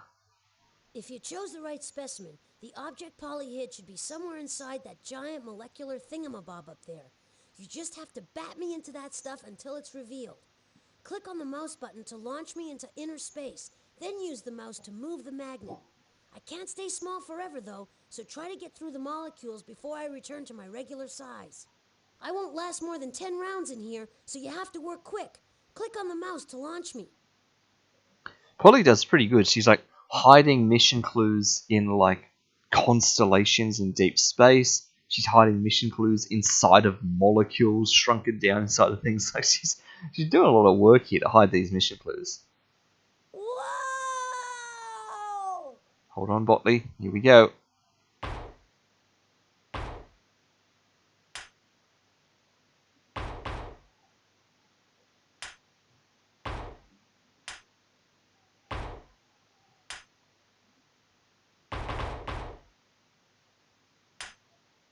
There we go. Up into the top.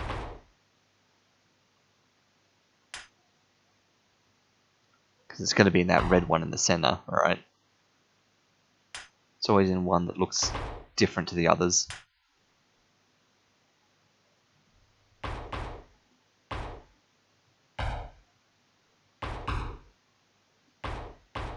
That was some good bouncing.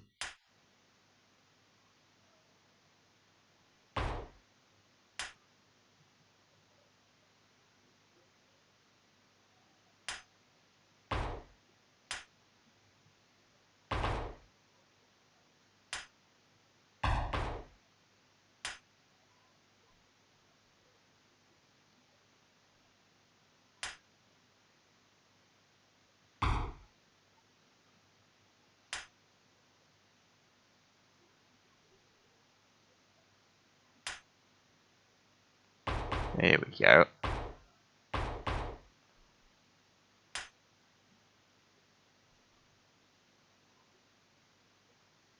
Oh!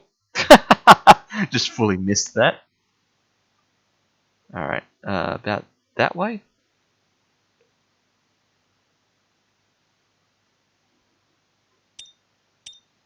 Oh, my head! Bam. Yeah, Botley's doing well to bounce his way through all this.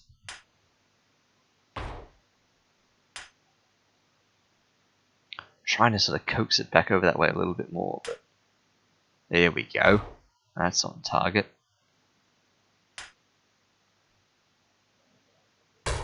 That hit it. I could hear that.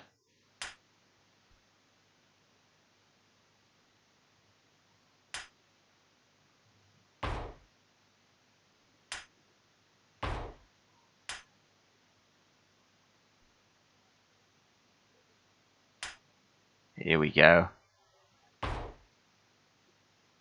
Again. Yep. And one more back there. Oh, alright, one more back there. Ah, okay, one more back there.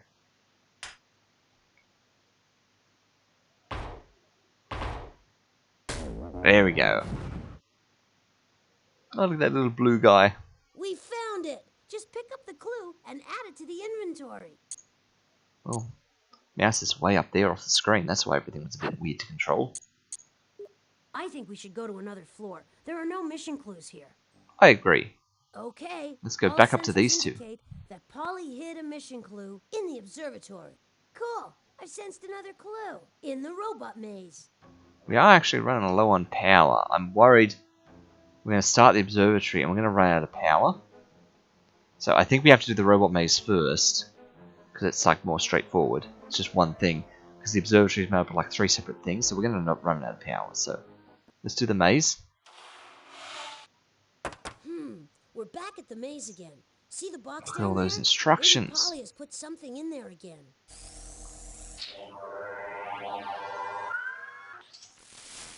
You're so right, Botley. And this time it's not going to be easy.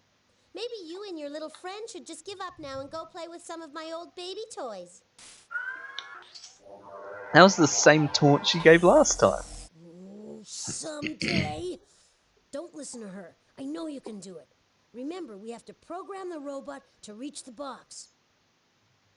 So we're definitely going to have to go through one of the teleporters, because we've got to go at least west and south to get down to there.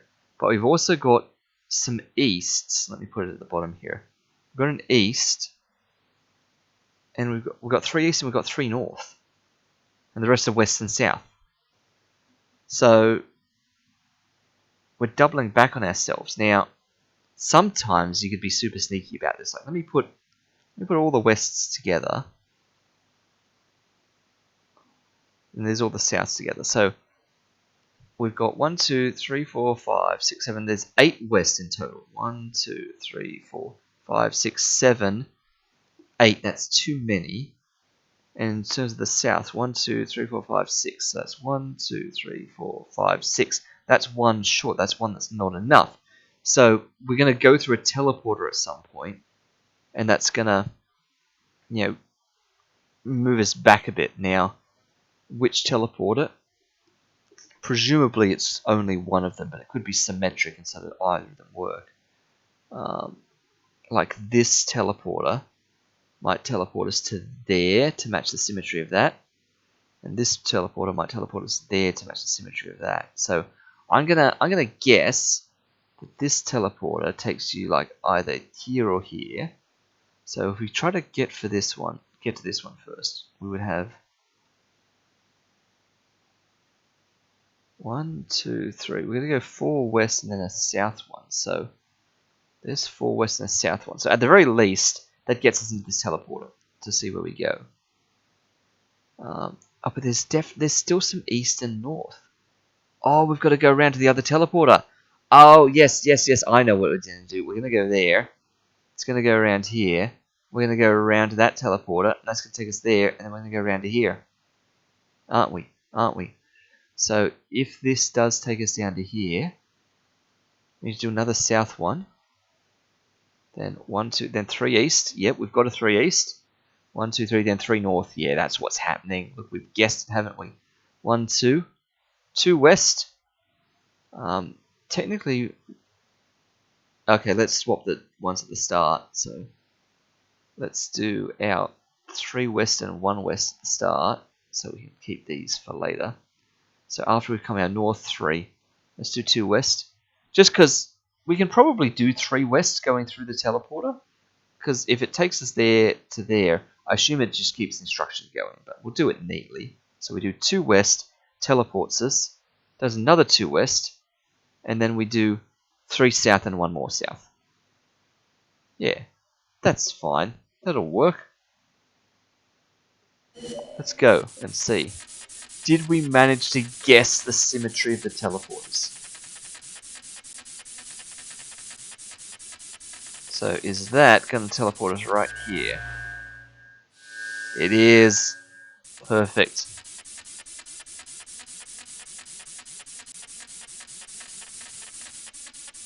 So now we just wait for him to march around. Botley up there watching. Good supervising Botley. North 3. Take our west 2. that teleport pad, which should take us now to here. Excellent. Another west 2. And then south 3, followed by one more south.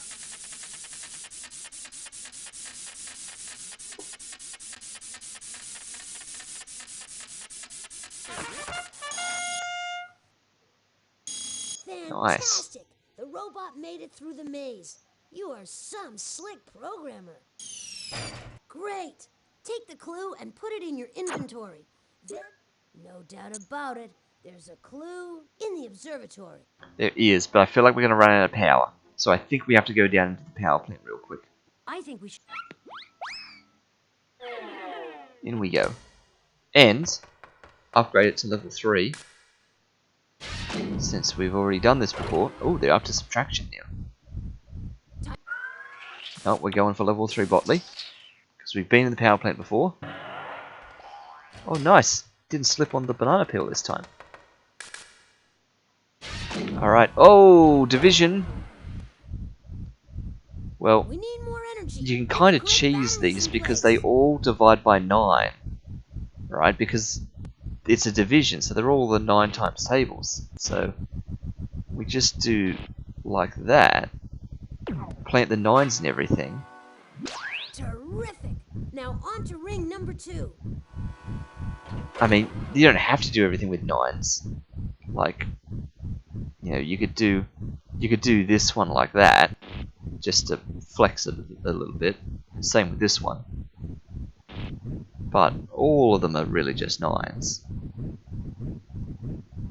So let's do a 90, a 63, 108, 72, and 36. Bam! Fantastic! You finished the second ring. Now hold on tight, because we're about to get on. Yeah. This floor's empty. Alright. I think we should go. No doubt about it. There's a clue in the observatory. Up we go. Observatory. Uh-oh. I'm picking up vibrations that tell me that Polly's launched another one of the mission clues into space. I hope you and your buddy enjoyed the void because that's where you're headed. So, Polly, where'd you send it? Here's a hint. Just don't waste time sitting there looking stupid or you'll never be able to retrieve it. Alright, let's go catch that hint. I have no idea what's in store for us this time, but we have no choice. Click on the telescope. Yep, here we go.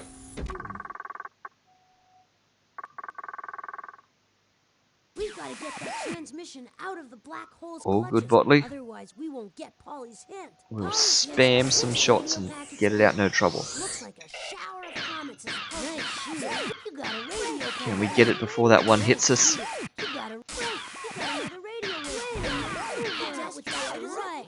There we go. All the radio packets. Now we can Fortunately, it decode hit Polly's hint. like that panel on the back, which is what's meant to happen, Back at right? the alien decoder. Just Also, in time to retrieve here's my Polly's favorite bit. message from If you the spam black click hole. on this, every time you click on it, the signal arrives again, and he puts his hand up, so you can just keep spam clicking on it. It makes it look like it keeps getting zapped with more signal, and Botley just keeps gesturing. Alright. Almost there, but it seems Oh. Polly left a grammatical booby trap. Oh dear, I don't know my astrological constellations this well. Were you born between... Were you... Hello? Were you born between these two? I see what's happening. We have too many. Ah, the constellation that's between Sense out of that, but you managed April to 20 find and a May real 20, sentence. whichever one that is. Great. Oh, it's the bull. Oh, okay, well that makes it a lot easier all of a sudden. I am the bull, and I am your see what's sign. happening. We have too many. Okay, well Quick sense that's out of cracked that messy now. sentence. Something's not right.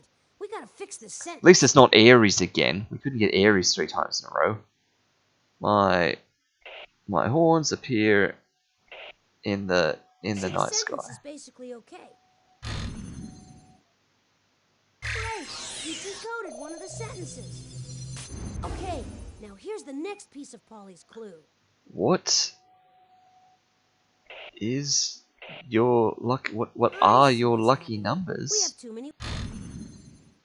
Oh, Didn't make any sense out of that, but you managed to find a real sentence. Great. really? 1 and 9 See, the sentence is are your basically lucky okay. numbers. Huh. Okay. I couldn't make any sense out of that, but you managed to find a real sentence. Great. Try to I see what's find my happening. horns We have in too the many night words. sky. We have to. That only had one thing to switch, and the rest was all in the right order. Way to go! You nailed the code. Were you Nice. born between April 20th and May 20th? I am the bull, and I am your sign. My horns appear in the night sky. What are your lucky numbers? 1 and 9 are your lucky numbers. Try to find my horns in the night sky. Great. You unscrambled Polly's hint. Now let's go to the star chart and figure out where she sent our clue. Alright. Okay, now click on any of the constellations and this machine will tell you a little bit about them. Click on the hint button to replay Looking. Polly's hint. Click on the Where are constellation again you? if you think it's the one where Polly sent the mission clue. I don't know if you're in the northern or southern hemisphere, so we will just glance around everything. You must be in the northern hemisphere. There. Taurus is the bull in the night sky. Way to go! Got it. You picked the right constellation, and now the ship is heading back here.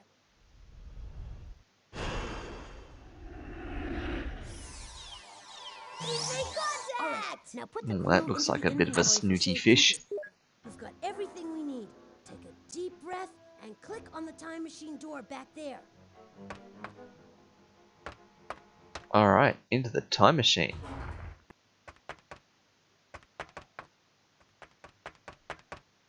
Applause, applause! Hey, you're doing great. Start the wheel a spinning by clicking the on button.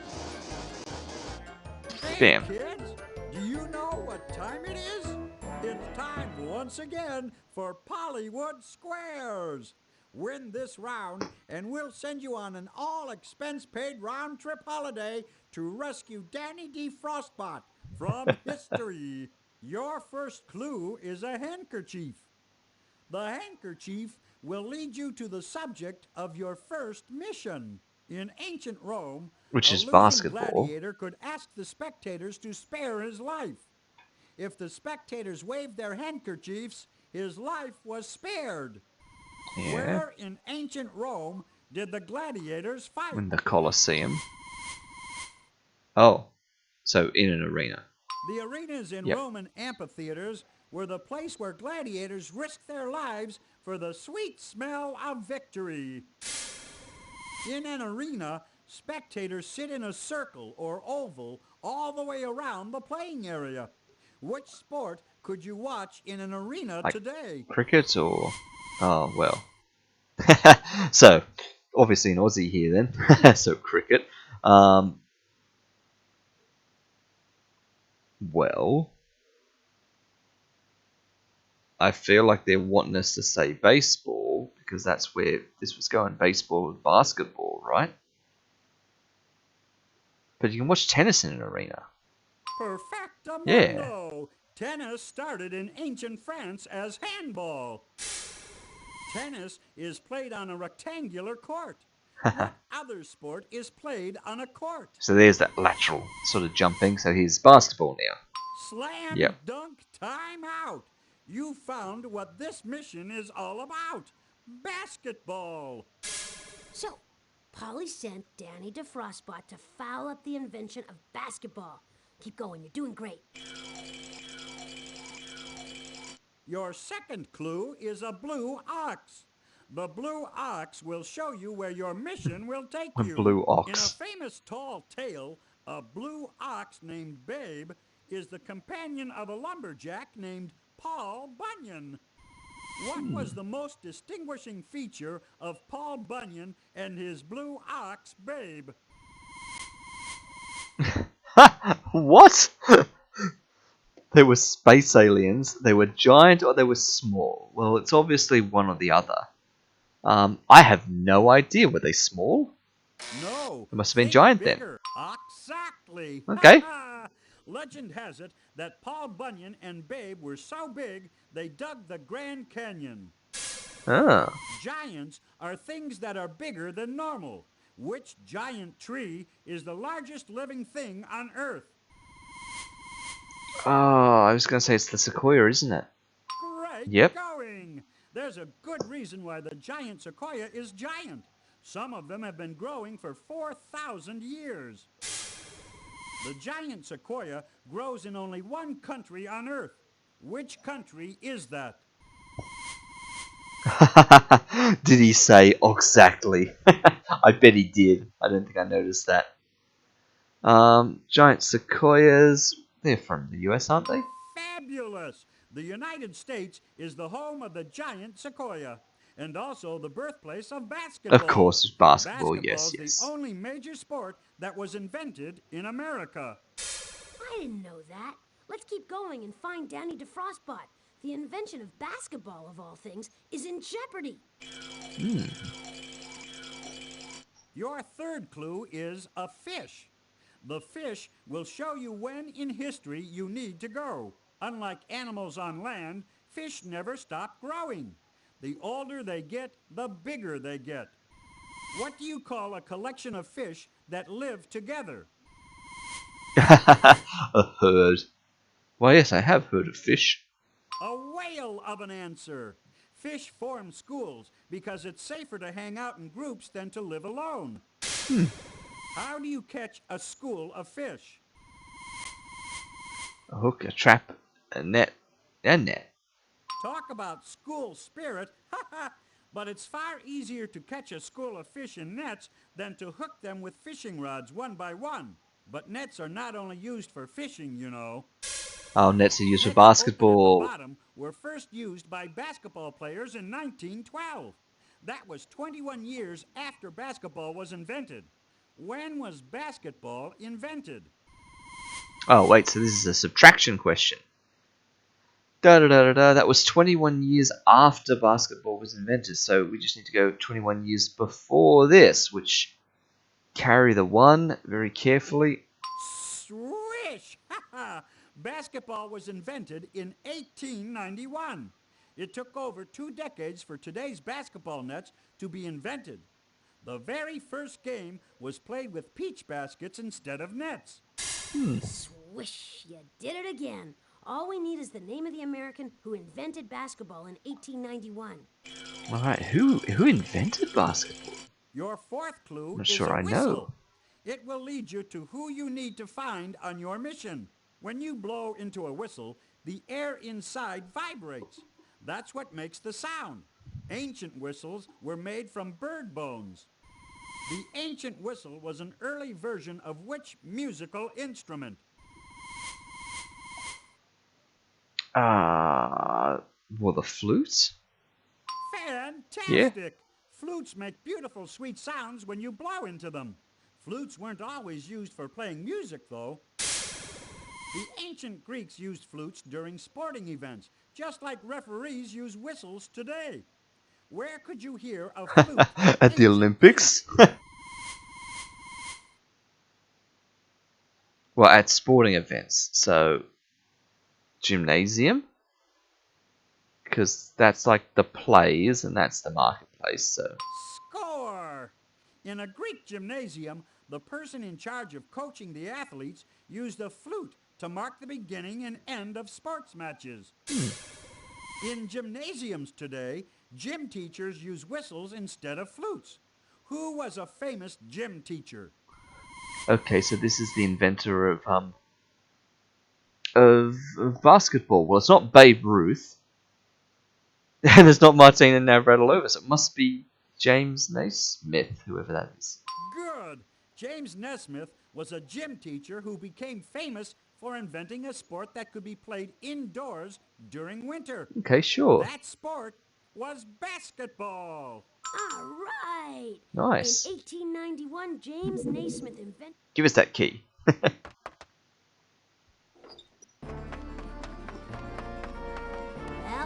this is it. A journey into time. Click on me to start the trip. Ready for a little one-on-one? A gym teacher in America is about to invent basketball. Let's go. Alright, let's see what's going on here. It's James Naismith hanging the world's first basketball net, a peach basket. But what has Polly put Danny DeFrostbutt up to? Snowmen can't play indoor sports. You better hit that recall button before basketball becomes a complete washout.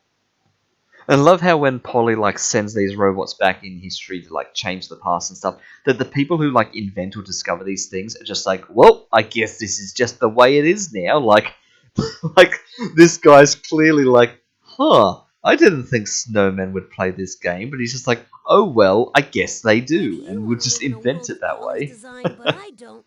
Come on, press the recall button. Yeah, yeah. Ah, dear. Just like when Polly was the center of the universe, with Copernicus just like painting her on the sun or something. All right, get him out of there. That's better. Basketball was invented as an indoor sport during winter. Make sure your seat backs are in their upright locked positions while I take us home. All right, time to start guessing our final raffle for the night. Ah, there's no place like home. Press the back button on the utility belt to leave the time machine. We need to put this robot to rest. Speaking of robot to rest, robot roost. So number 1 was down the bottom here. Number 2 is up here. I feel like if they're doing a triangle sort of thing, we need a third one somewhere over this way now.